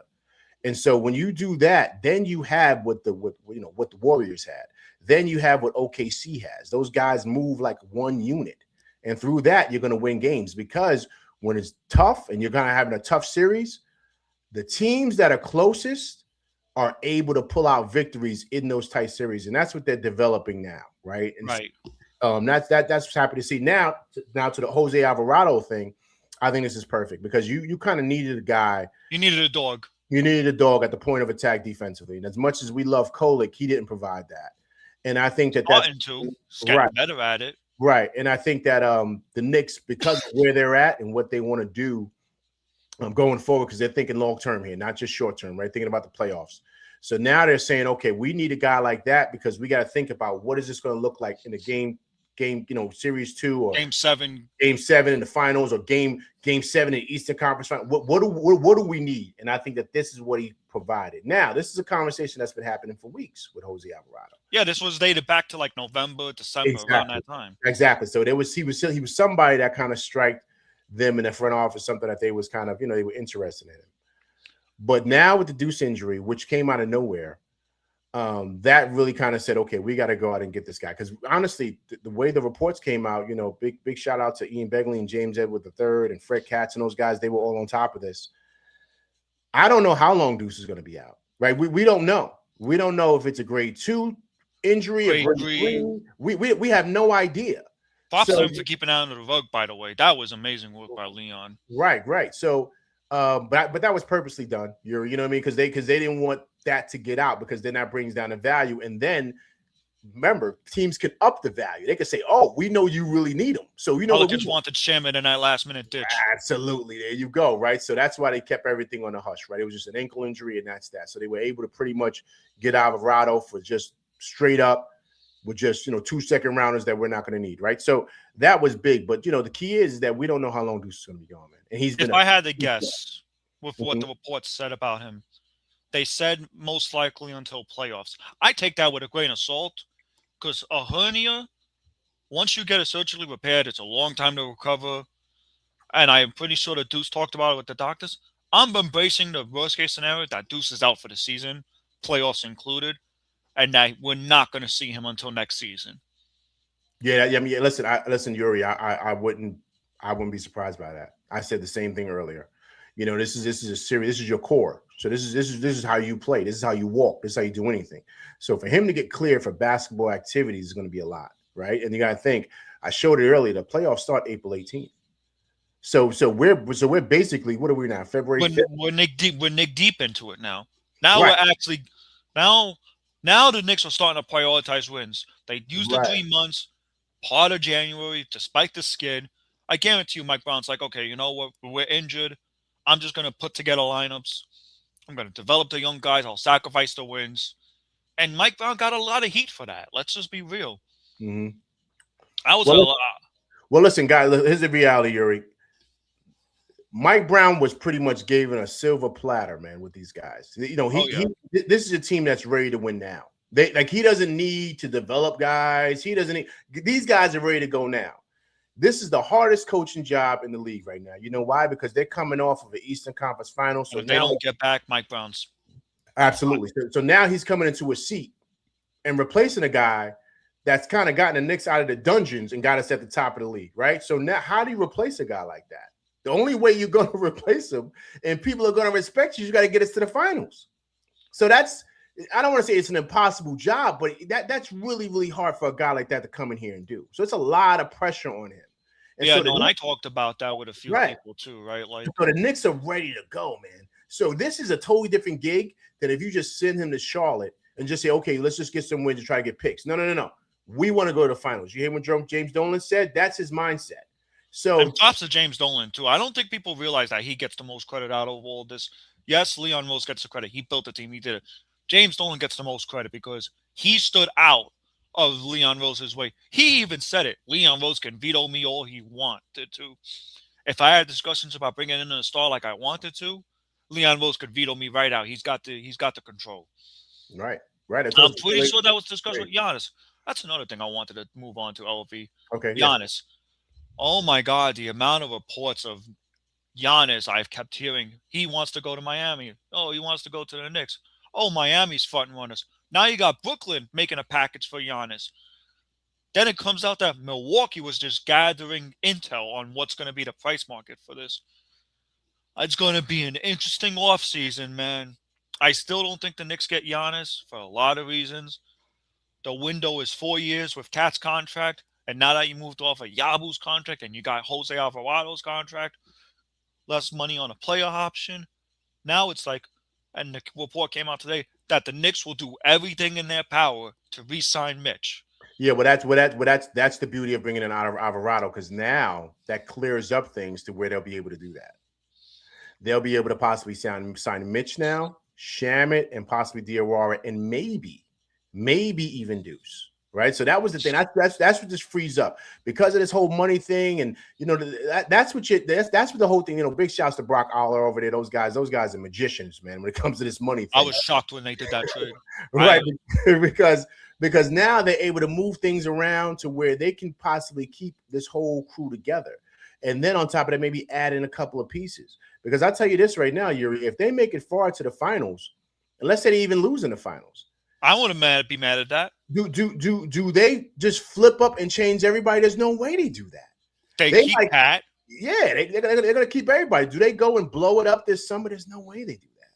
There's no way. And so they're going to want to run it back with the same crew. Everybody's in their prime. Everybody. Brunson's going to be 30 this year. Cat's going to be 30. Mikal Bridges is going to be 20. Everybody's in their prime. No one is old. So my thing is that's something that they would do. Would they really risk going after Giannis and those calf issues and blowing up everything for him? Everyone that says the calf issues is not an issue because he sits I don't believe that. No, I don't believe it either. It's a big issue because it's a ticking time bomb. That's a ticking time bomb, Yuri. I was just going to say that. That's what that is. Look at Tatum, man. Look at Tatum and look at Halliburton. Look at Halliburton, and of course look at KD. Right, he was having the same issues, same problems. And then you make one move and that's it. It's gone. And Tyrese even said it himself. He even said it when he was speaking to LeBron. I guarantee you, if I wasn't injured, we're winning that series. Right. And I can't even argue that. Yeah. Tyrese in Game 7 looked like he wanted to kill SGA in the OKC. That man was hitting trees left and right. All of a sudden, pop. Yeah. But momentum changed completely after that. They couldn't recover. Yeah. Yeah, they definitely couldn't, man. Definitely couldn't. Hey, Yuri, you got anything else, man? No, I just wanted to come on here and say for my first time, it's a pleasure, and I definitely look forward to being on here a lot more. Absolutely. Definitely will have you on, Yuri. Just hop on. I'll be going live tomorrow. So if you After want the to come game, on after the game, I go on live after every game. So definitely come on. I'll definitely get you on, Yuri. will do. All right, sir. You take care, man. All right, that was Yuri, man. Appreciate you coming through Rock with LV Live. If anybody else wants to hop on, man, on this Thursday, this New York Knicks trade deadline reactions, please do so. John Smith, what's going on, man? Appreciate you coming through Rock with LV Live. If you haven't done so, please subscribe to the channel, John Smith. But I appreciate you coming through rocking with me and my crew. Okay, the Brooklyn Nets are waiving Cam Thomas, allowing the scoring guard to enter free agency. Sources tell ESPN the Nets made the decision to allow Thomas to find a new home. Yeah, I mentioned that earlier. He's on pretty much on a buyout. He's on the buyout slip. Big shouts to Yosi Goslin for that. I don't think anybody wants Cam Thomas, man. And it stinks because he's a hell of a ball player. He's really, really good. But I mean, you got to be able to play defense, man. I mean, all he does is shoot. That's it. If he don't do nothing else, that's all he do. And then the other dynamic with him, too, is he's not that big. He's maybe 6'1", 6'2". Now, he could score it, but, you know, you need a little bit more, man, in this league. And guys want to win now. They don't want guys over here that could going to just be a chucker. You know what I mean? There's a whole bunch of dudes in this league that could score. So what can you do differently? What can you do differently? And he hasn't proven that. And you know, listen, guys, you got to read the room, man. That sends a message about him that if nobody wanted to trade for him, nobody wanted to touch him.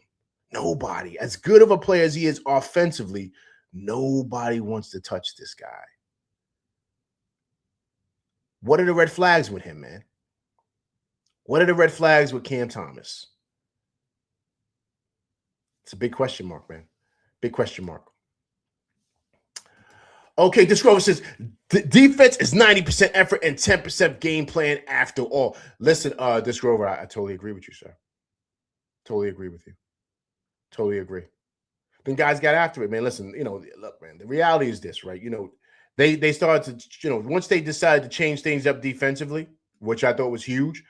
Whatever they you know, like I did a short on it. Talked about it on my show when they was saying we were pushing guys to the middle, and now they decided to go back to pushing guys baseline, which is best. Well, I don't really say baseline. Let me not say that. I say on an angle. You got to pick an angle on which side you want the guy to go to. So once again, how he was always taught is that if the guy is right-handed, he's strong-handed, dominant, he's a right-handed ball player, you want to push him left. If he's a left-handed ball player, strong, dominant hand, left-handed, you want to push him right. That's how it goes. You don't leave him wide open in the middle to let him operate and do what he does. Like, I don't know who coached that or who made the decision for them. But once they went back to the basics, you can see a difference in his team. Even in Brunson, right? Brunson, he out there playing defense, right? Big shouts to Cat. He's out there playing better defense. So once again, right, sometimes it's just a little change, a little switch that needs to be changed. And you're seeing his team play better. Man, offense was never the problem. That was never the issue. Defensively, we were struggling. And then that impacts how you are defensively as well. Hey, guys, also, too, I got the link up there, man. Yuri kind of started off, man. If you guys want to hop on and talk to me a little bit more about what your viewpoints are, please do so. You see the link right there. I put it up there in the chat. Big Task says they really is saying something. I read the comment about Cam Thomas and was shocked, but yeah, man, listen, that's really saying something, Big Task. I'm telling you, Big Task, that no one wants this kid. Why? Why? Why don't they want him? Big Task. Why don't they want to touch this kid? There's probably some red flags out there about him, man. And once that happens, once you kind of get that once they put that jacket on you, man, you know what I'm saying? It's really hard to shake it. Ask Cam Reddish. He's now in the G League now. I saw him. Ask Cam Reddish, man. Once you get that jacket on, man, that's it. That's it. That's hard to shake, man. And that's how this league is, man. And here's the thing. Cam Thomas is a good ball player. He can come off the bench and just be a spark plug, right? Just be offensive, instant offense. He could do that for teams. But nobody even wanted to do that. There's something out there about him, man. Something in that locker room. You know, I don't know. Just got to get out there about him. This girl says, who wants to take bets on how many PRDR flags show up at the Garden when Jose plays for the first time? Yeah, yo, he's Puerto Rican, man. So, yeah, it's going to be a lot of Boricuas out there, heavy. He's from Brooklyn, too, so it's going to be a lot of Boricuas, man. A lot of Boricuas. How it goes in the city, man, how it's always been. Well, it's different, but Boricuas is in the BX. The Heights is Dominicanos, Dominicans in the Heights. That's how it goes. Now, Brooklyn, of course, you have your Puerto Ricans and Dominicans and stuff, but that's how it usually goes in New York City. Yeah, Bushwick too. Right. Big Tash, you're absolutely right. Absolutely right. Let's go over. Same reason why JC is banished to Area 51. No defense. Doesn't matter how much offense you have, unless you drop 30 like BJB. Listen, Disc Grover, I totally agree, man. Listen, Disc Grover, this is winning time, man. This is winning time. These teams, they have an identity. Guys have already found their roles for certain teams. So if they need a guy to just come in and score, I mean, yeah, that's an option, but a lot of these teams don't need that. There's only one basketball, guys. There's only one basketball. So you can't have a dude coming in that all he wants to do is shoot. Like, you know what I mean? Like, you got to be able to do something else, man. And that's especially when he's a smaller guard, too. He's not like he's like 6'7", 6'8", or even 6'6". He's like 6'1", 6'2". And that's all he wants to do. The beauty with Deuce is that Deuce defends. That's how his claim to fame was. And that's how he got on the court with Tibbs. And then behind the scenes, he's working on his shot, right? So he's working on his jumper. Now he's both. Now he's a two-way player. He could defend and he could knock down that trade ball. So Deuce has totally changed his game and has made him into a guy that's going to probably get about $90 million in his contract. You know what I mean? He's got himself to that level. That's just from hard work, man. Hard work and dedication. So, but he came in, his claim to fame and how he got on the court was he played defense. And when you're a little guy like that, you got to be able to defend, man. Kind of like, what's the kid out there that plays with the Heat? Off night. That's what they call him. We used to call him that in college. Off night. But he plays defense. You know what I'm saying? Now he's starting to knock down shots, but that was his claim to fame. This girl says, what a crazy turnaround, though, where we went from 28 in defense net ratings to number 1 and 2 in a week. Yeah, Disc Grover, man. Sometimes it's just a simple adjustment, man. Because Disc Grover, what they were doing didn't make any sense. And here's the thing: when they were playing defense, I was saying, what are guys doing? They look like they're all over the place. Yeah, Davion Mitchell, Disc Grover, agreed. Thank you so much. Yeah, they call him off night in college. So Disc Grover, it's just a simple adjustment, man. And when they made that adjustment, everything made sense. Because the problem is when you have a guy in the middle, you're pushing in the middle, you're giving a guy room to just operate. You know what I mean? And this league is too good. These guys are gonna scorch you, man. You know what I mean? If you give these guys all that room to operate, and that's what was happening. So it made no sense to me why they just seemed all over the place defensively. Once they got back to the simple basics, they want to see a different scheme. You could call it a scheme, whatever. It's just simple defensive stuff. Everybody knows you never push a guy to his right hand. You never do. If he's right-handed, you never do that because you know it's going to be barbecue chicken. If this guy's left-handed, they always let Brunson go left. I don't know why, because that's money for him. That's the runner and stuff like that. But then Brunson's such a great player that he's a left-handed player, but he likes to go right. He likes to go right because he could elevate over you with that left hand bang. That's his shot. So he's unguardable. And with his footwork, he's just hard to guard. But a lot of guys, you send them to their weak hand, but you push them away from the middle of the court because if you get them to the corner or get them on an angle, they can't see on the other side of the court. So if they try to make a cross-court pass, that's going to most likely get stolen. But the only way they're able to get over it is as a defender, you got to push them towards that angle by, turning him. But if you give him an open, you standing straight in front of him, now he can operate. He can do whatever he wants. And so it made no sense to me that they were coaching them to do that. And once they made that change, the screw over, it changed everything. but it was a simple change. And I had no idea they were doing that.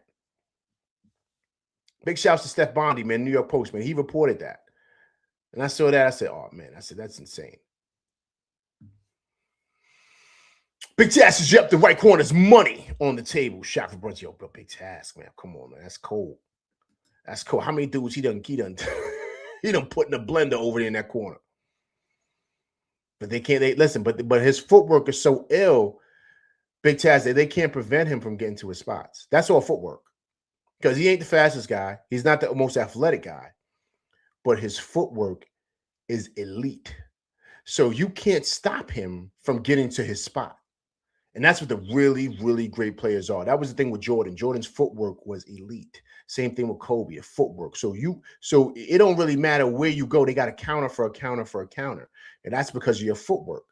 Where your pivot is and how you can pivot off of that. Then you make that step back or you spin. Then you kind of step through. Like all that's footwork, man. And you're not traveling. And so those guys have mastered that. And that's what Brunson has done. You saw what he did to Jamal Murray on that baseline? When he hit him with the jab step, then he crossed him and spun. That's all footwork, man. That's all footwork. It's handles, but it's all footwork. That's why he had him on the skates like that. Because he had him on skates before he even put the ball on the floor. That's all footwork, man. That's all footwork. Pivoting, step through. So you're sitting there, you got your pivot, you're jamming, you're jabbing, you're moving around. He don't know where you're gonna go because you're so deadly with either hand, even though you're left-handed. So he's guarding for you to go here because you like to go right. So you can pull up here, but you go there, boom, you cross over, you spin. That's all footwork, man. He had him in the blender just because, but you're at his mercy. And he was in a phone booth. He was on a baseline. You saw what Brunson was, but it doesn't matter. It doesn't matter. Those elite guys with that elite footwork, it doesn't matter where you put them on the court. They're going to get their shot. This Rover say made Jamal look like he did. He did. Yeah, Big Taz. Goodness, turn Murray into the. He definitely did, man. He definitely did. Listen, man, look, we're in a beautiful place right now, man. We're in a beautiful place. Everyone should be really, really happy about where we're at. I still think we got to get a wing, though. We still got to get a wing. We got to get a wing. Anybody on that buyout market, definitely got to do that. I think that's something that we have to really look into to do, man. I don't think that's something we should really kind of play around with, man. I think it's something we got to definitely do, man, or try to do. We got to get it. And for me, I think it's super duper important that we get a wing. I think that's like, and we've talked about it. Big shouts out there to you, Disc Rover. You mentioned it. We've been talking about it for some time now. Like that's something we got to definitely try to do, man, is get a wing. Definitely, because we have nobody for OG, man. Nobody. You know what I mean? So if OG goes down, well, Diawara, and I love Diawara. I want him to play, but they're not playing him enough to where you could say you trust him in big moments. You know what I'm saying? And that's the thing with Diawara. I'm looking up something real quick. Give me 1 second. He's trying to look up something really quick. Hope everybody's doing good, man, on this Thursday, man.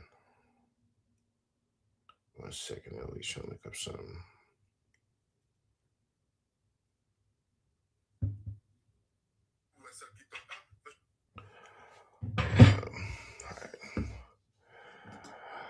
Okay, so guys, listen really quick, man. Before I kind of close out, how do you guys feel, man, about Friday, man? How do you guys feel about Friday, man? Like, are you guys okay? Are you guys confident? Are you guys nervous about tomorrow? You know what I mean? Nervous in the sense that, of course, not win lose, but you think we're gonna get smoked tomorrow, man? You think we're gonna get blown out again, or you think we're gonna come ready to go? Like, that's the key. That's the key with tomorrow. That's the key for me, man. Yo, Ribby, what's going on, man? Long time no see. Hope all is well with you, sir. Just going through the New York Knicks trade deadline reactions, man. Ribby says Cat and Giannis had the same years left, 1.5. So, Ribby, question I have: Did you want Giannis? I haven't seen you in a while, Ribby, man. So that's what I'm asking you. Did you want Giannis? Guys, I put the link also in the chat again, man. If you guys want to hop on really quick to kind of chop it up with me and let me know your viewpoints on certain things. Ribby, did you want Giannis? Yeah, John Smith, we saw that, man. They mentioned that earlier, man. Washington beat Detroit tonight.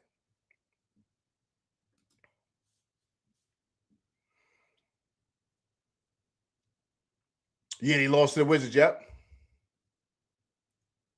Okay, so Eric Green says, we're going to compete. Close game, we pull it out. I think so, man. But you know what, though, man? I want Josh there though, Eric Green. I want Josh because I felt we missed Josh last game. Eric Green, if we have Josh, I think we beat them boys by like 10.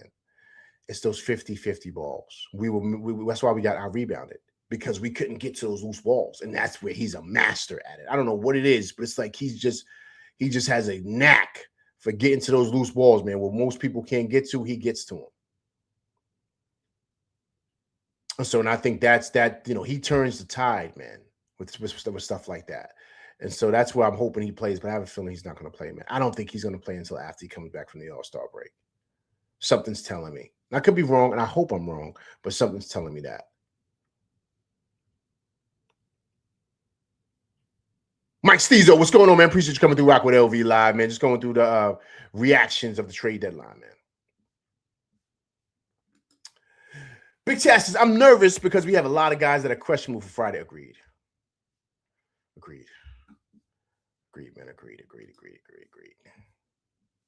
CC says, I believe they come ready to go. Yeah, I think so too, man. I think they'll be ready.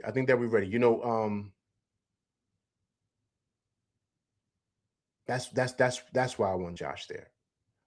Because if he plays, and I think Cat plays, I think we have everybody. The way Shaman is playing, the way Diawara is playing, guys are playing, and they look like they're kind of very confident. I think we're ready to send a message. And here's the thing: if we lose, I'm okay. I don't want to get smacked though, like how it happened last time.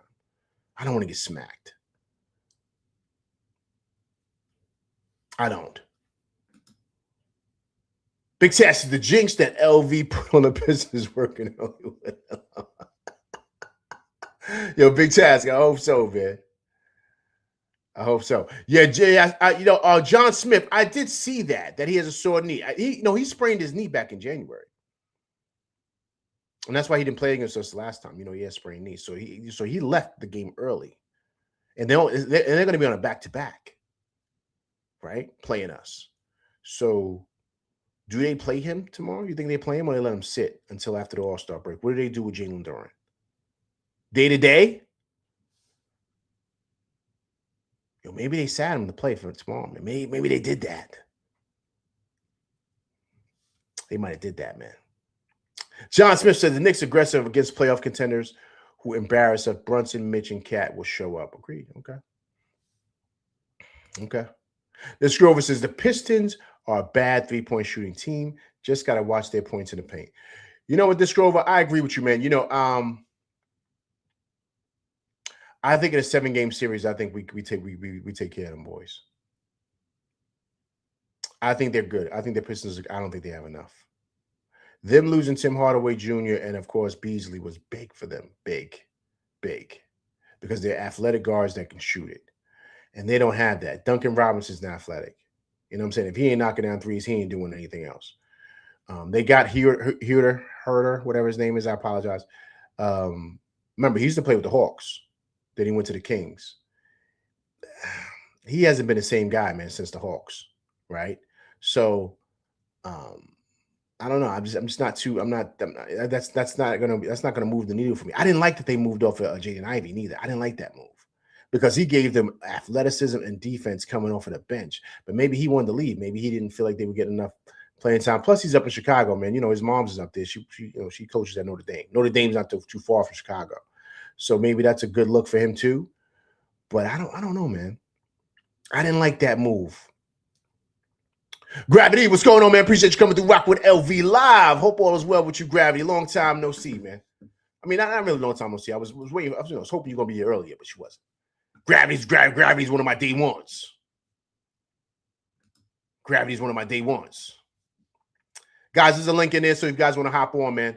Want to hop on and chop it over LV, you can. And want to hear some of you guys' viewpoints about today's trades.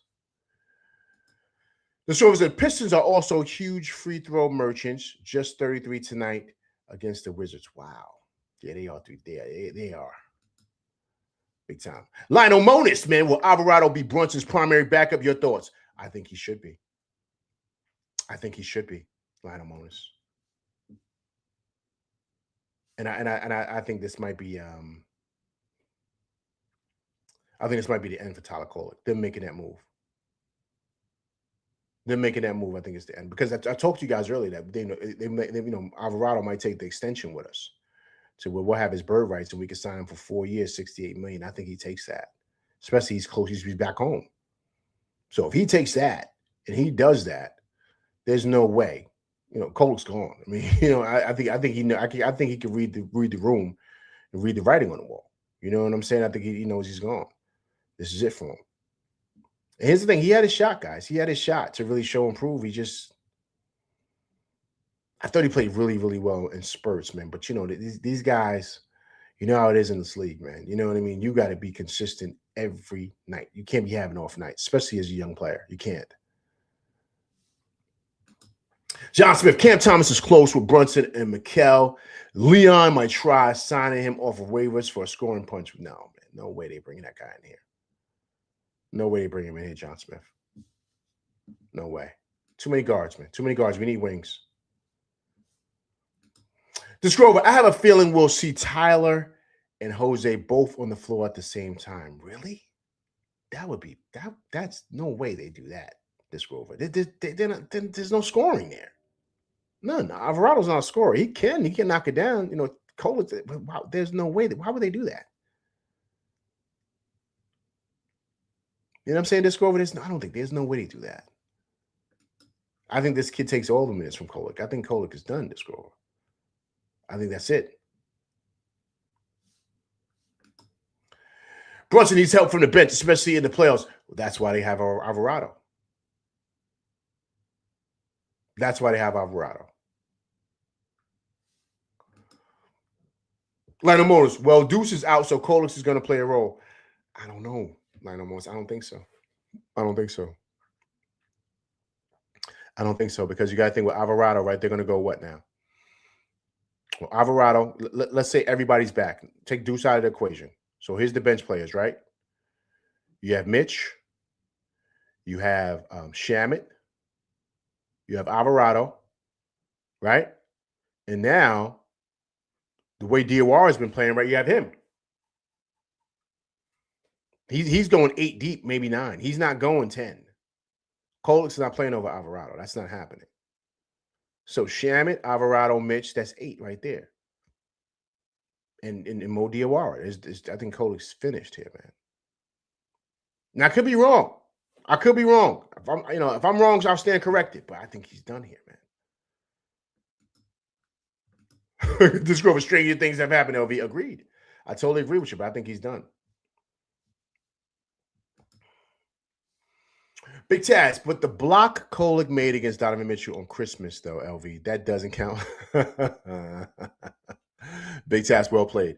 I don't think that matters, man. I think they gave him an audition. I think he had no audition all season, and I think they were looking for certain things from him that maybe he didn't pass the eye test with certain things. I thought he played good enough, but once again, I think they're thinking deeper down the line here, guys. They're thinking of playoffs, right? And now with Deuce being out, now they got to get a guy, a pit bull, right? Like my man Yuri said earlier, right? An attack dog at the top of the key that Deuce provides, the same type of stuff. And that's what Alvarado provides. And so he's just going to hold down the fort until Deuce comes back. And then when Deuce comes back, that's it. So now you got four guys coming off the bench. You got Shamet, you got Alvarado, you got Deuce, and then you got Mitch. That's them 4 right there. That's it. That's the squad. Ain't nobody, you know what I'm saying? That's what it's going to be. This Grover says, don't look it up, but Jose's playoff stats are abysmal. Really, they're not good. Well, who did he when did he go to the playoffs? Was it 1 year? When did he go to the playoffs, man?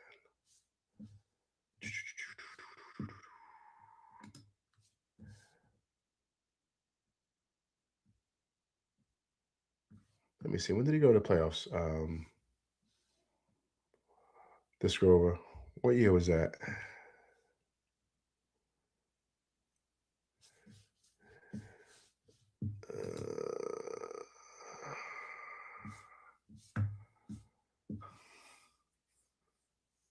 With New Orleans, what year was that? That was with McCollum, right? McCollum was there. 21, 22, and 23, 24. Okay. And he didn't play well? Something tells me this Grover, he's going to play really well for us. And maybe it's because he's back home. Maybe it's because of the system. But I think he's going to play really, really well with us. And I think he fits exactly what we need, this Grover. A point of attack, point of attack defender, baseline to baseline is something the Knicks need. And so I think if you paired him out there with Deuce, I think that's great. And then you put Mikal at the 3, OG at the 4, and Mitch at the 5. I mean, you got 5 really good defenders out there. I mean, that looks phenomenal. Phenomenal. And so, but I think he's going to play really, really well here for us. I think he's going to play really, really, really well.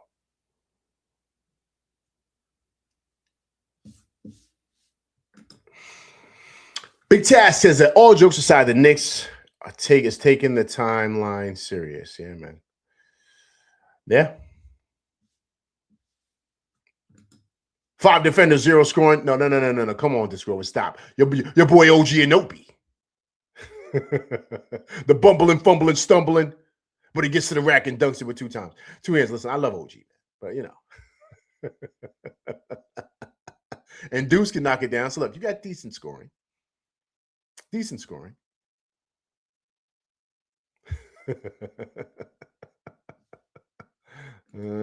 John Smith, the Utah Jazz have ways go a lot. Yeah, I saw that. I showed that earlier, John. I'll bring it up again. The buyout market. Those guys are on a buyout market, John Smith. Alonzo Ball and Chris Boucher. I like Boucher, man. I like him a lot. Evergreen says that was 4 years ago. I think he's ready to excel. Agreed. I think so too. Listen, I think he's ready. Listen, I think he's going to play really well at home, man. I really do. Yes, John Smith. You played with him in Toronto. So that's why I like him. He's 6'8", man. 6'8", and he can shoot it too. He can shoot it. I like him, man. I like what he brings. I think the Knicks could take a flyer with this kid. I like him, man. I like him. I think he'll play really, really well with us. Just give him a chance.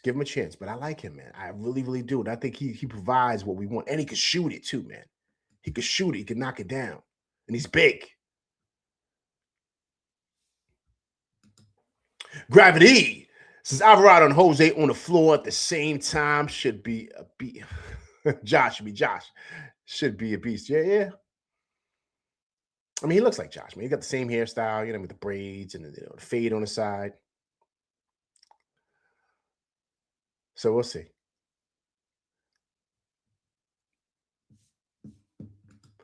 Big Task, I like Boucher. Yeah, the Knicks should take. Yo. That's what I'm saying, Big Task. I like that. I do. I think the Knicks should really consider that, man. I think he's a really good ball player. I think he's provides the size that we need, the shooting ability. He's a decent enough defender, right? Are we asking him to play 20 minutes and average 17 off the bench? No. Come in 10 to 15 minutes a game, maybe 17 minutes, anywhere between 10 to 17. Give us 6 to 7 points, 2 3-pointers, a couple of deflections, rebounds, block shots. That's it. So I would love that, man. I would love that. Big Tass says, yes, Chris Boucher to the Knicks. He would fit our system very well. Listen, I agree, man. I agree. I mean, I don't think it's hard to figure out. You know what I'm saying? I think it's something that they should really do. But I think they're going to take their time with this buyout. I think they're going to take their time, as they should, and kind of see exactly, how things play out. You know what I'm saying? So it should be really, really interesting. Really, really interesting to see how things pan out with that, man. But I think that the Knicks are going to make the right decision. I truly, truly do. I think they're going to make the right decision in regards to who they're going to get in that, in that buyout market, because I do think they're going to get somebody. I think so. Because once again, like I mentioned to you guys, they can kind of go up to 15 men on the roster now because of this whole deal. So, Brock Aller, like I said, is a magician, man. And what he's able to do, the decisions he makes, the choices he makes, he does a really, really, really good job, man. And so he's been able to kind of get us in situations to where we always win on the end, right? We always win on the margins with certain choices and decisions he makes. He knows how to make the right call. And it's even with the, him working out the deal with, Yabusele to kind of say, okay, listen, we're going to work out the deal with Chicago. Chicago took the deal. You got back the kid, Terry, and then you were able to flip him for Alvarado, and you gave him a couple of two. Like that's all in understanding the money, and because that's what it is, man. With this second April stuff, you got to figure out this money stuff because that's the main thing. And then through this, he's able to now possibly sign Mitch, Sham, and Diawara because that was the big thing. Can we afford Mitch? It looks like now we can. Now we can. Chris Middleton is a buyout candidate. Yeah, but I think he makes too much. Listen, we can't make too much. He can't make too much money here, man. I think that's how it goes. Like he's got to, because that's for non-apron teams only, right? So him and Nurkic is there too, right? So plus Middleton's getting $33 million a year, man. You know what I'm saying? He's getting $33 million a year. We can't afford that, man. We can't afford that. And plus those are for non-apron teams only. So, but the players we can sign, I went through the list. You know what I'm saying? Matthias Thybulle, remember Thybulle used to play for the Sixers. Michael Conley, Lonzo Ball. Pat Connaughton, remember he used to play for the Bucks. George Niang, we know who he is. Cam Thomas, of course. They even have Yabusele up here. Dario Saric, right? Kevin Love. Boucher, we spoke about him. Chris Paul, negative. Mason Plumlee. Eric Gordon. Eric Gordon's like 60 years old, man. He's been in the league forever. We got Brook Lopez up here, man. And Bogdanovich, remember we had him. Bradley Beal is up here, man. Remember Bradley Beal? He was so good, man. Remember him and John Wall with the Wizards? They were nasty backcourt, man. Bradley Beal was just a shell of himself. So, yeah, man. So that's kind of like what it looks like with this buyout market, man. But I think the Knicks are definitely going to snatch one of these guys up. Yeah, Disgrove, I think we're $1 million out from the second apron. Is that the number, Disgrove? I just want to make sure I'm clear. I think we're $1 million out, right? From that second apron. Yeah, Kyle Anderson, yeah, man. Someone mentioned him earlier. I like Kyle, but I don't think he's going to provide much. We need a guy that can shoot. He can't really shoot. He's a playmaker, but he's not a stretch. He's got good size on him. Local kid, like I said, from Jersey City. But, he can't shoot the pill, man. We need someone that can step out and shoot it like a good wing. That's why I like the Boucher pick. I even like Nicholas Batum over Kyle Anderson. This Grover says, the number, I don't know, but we only got lit. This Grover, yeah, we got lit in our pockets. Yeah, man. They got to figure it out, man. They got to figure it out. But I do think based on the Alvarado deal, we do have enough to get somebody from the buyout market. Because now we can have 15 guys on our roster now because of the Alvarado deal. So, certain things have been worked out because of this. But once again, man, Brock Aller and those guys, man. So, those guys are magicians, man. They're able to figure some things out, which is awesome. So, but guys, listen, let me get up out of here, man. I'm rocking with y'all for 2 hours, man. Listen, I appreciate y'all coming through rocking with LV, man. I had to hop on with y'all, my peoples. This has been a big deal for the Knicks today. We got great news with Alvarado, some bad news with Deuce, but I think we should be fine. But let's get all focused, man. Let's lock in and get ready for this revenge game tomorrow, man. Get it back from them dudes. I will be going live tomorrow, so please come through and check it out, all right? Please hit that like, share, subscribe button. Hit that like button. Hit that like button, people. Right? Also, too, if it's your first time coming through rocking with me, please subscribe to the channel. And also, too, listen, please leave comments because I do respond to comments. All right, people, listen. Also, too, when you do subscribe, right, please hit that bell icon, right, to get all notifications for all my shows and all my shorts that I put out. All right, listen, people, I'm LV Live, and that's my show. I'll be going live tomorrow after the Detroit Pistons game, so please come through and check it out. All right, I'm LV Live, and that's my show, and I'm out of here, people. Peace.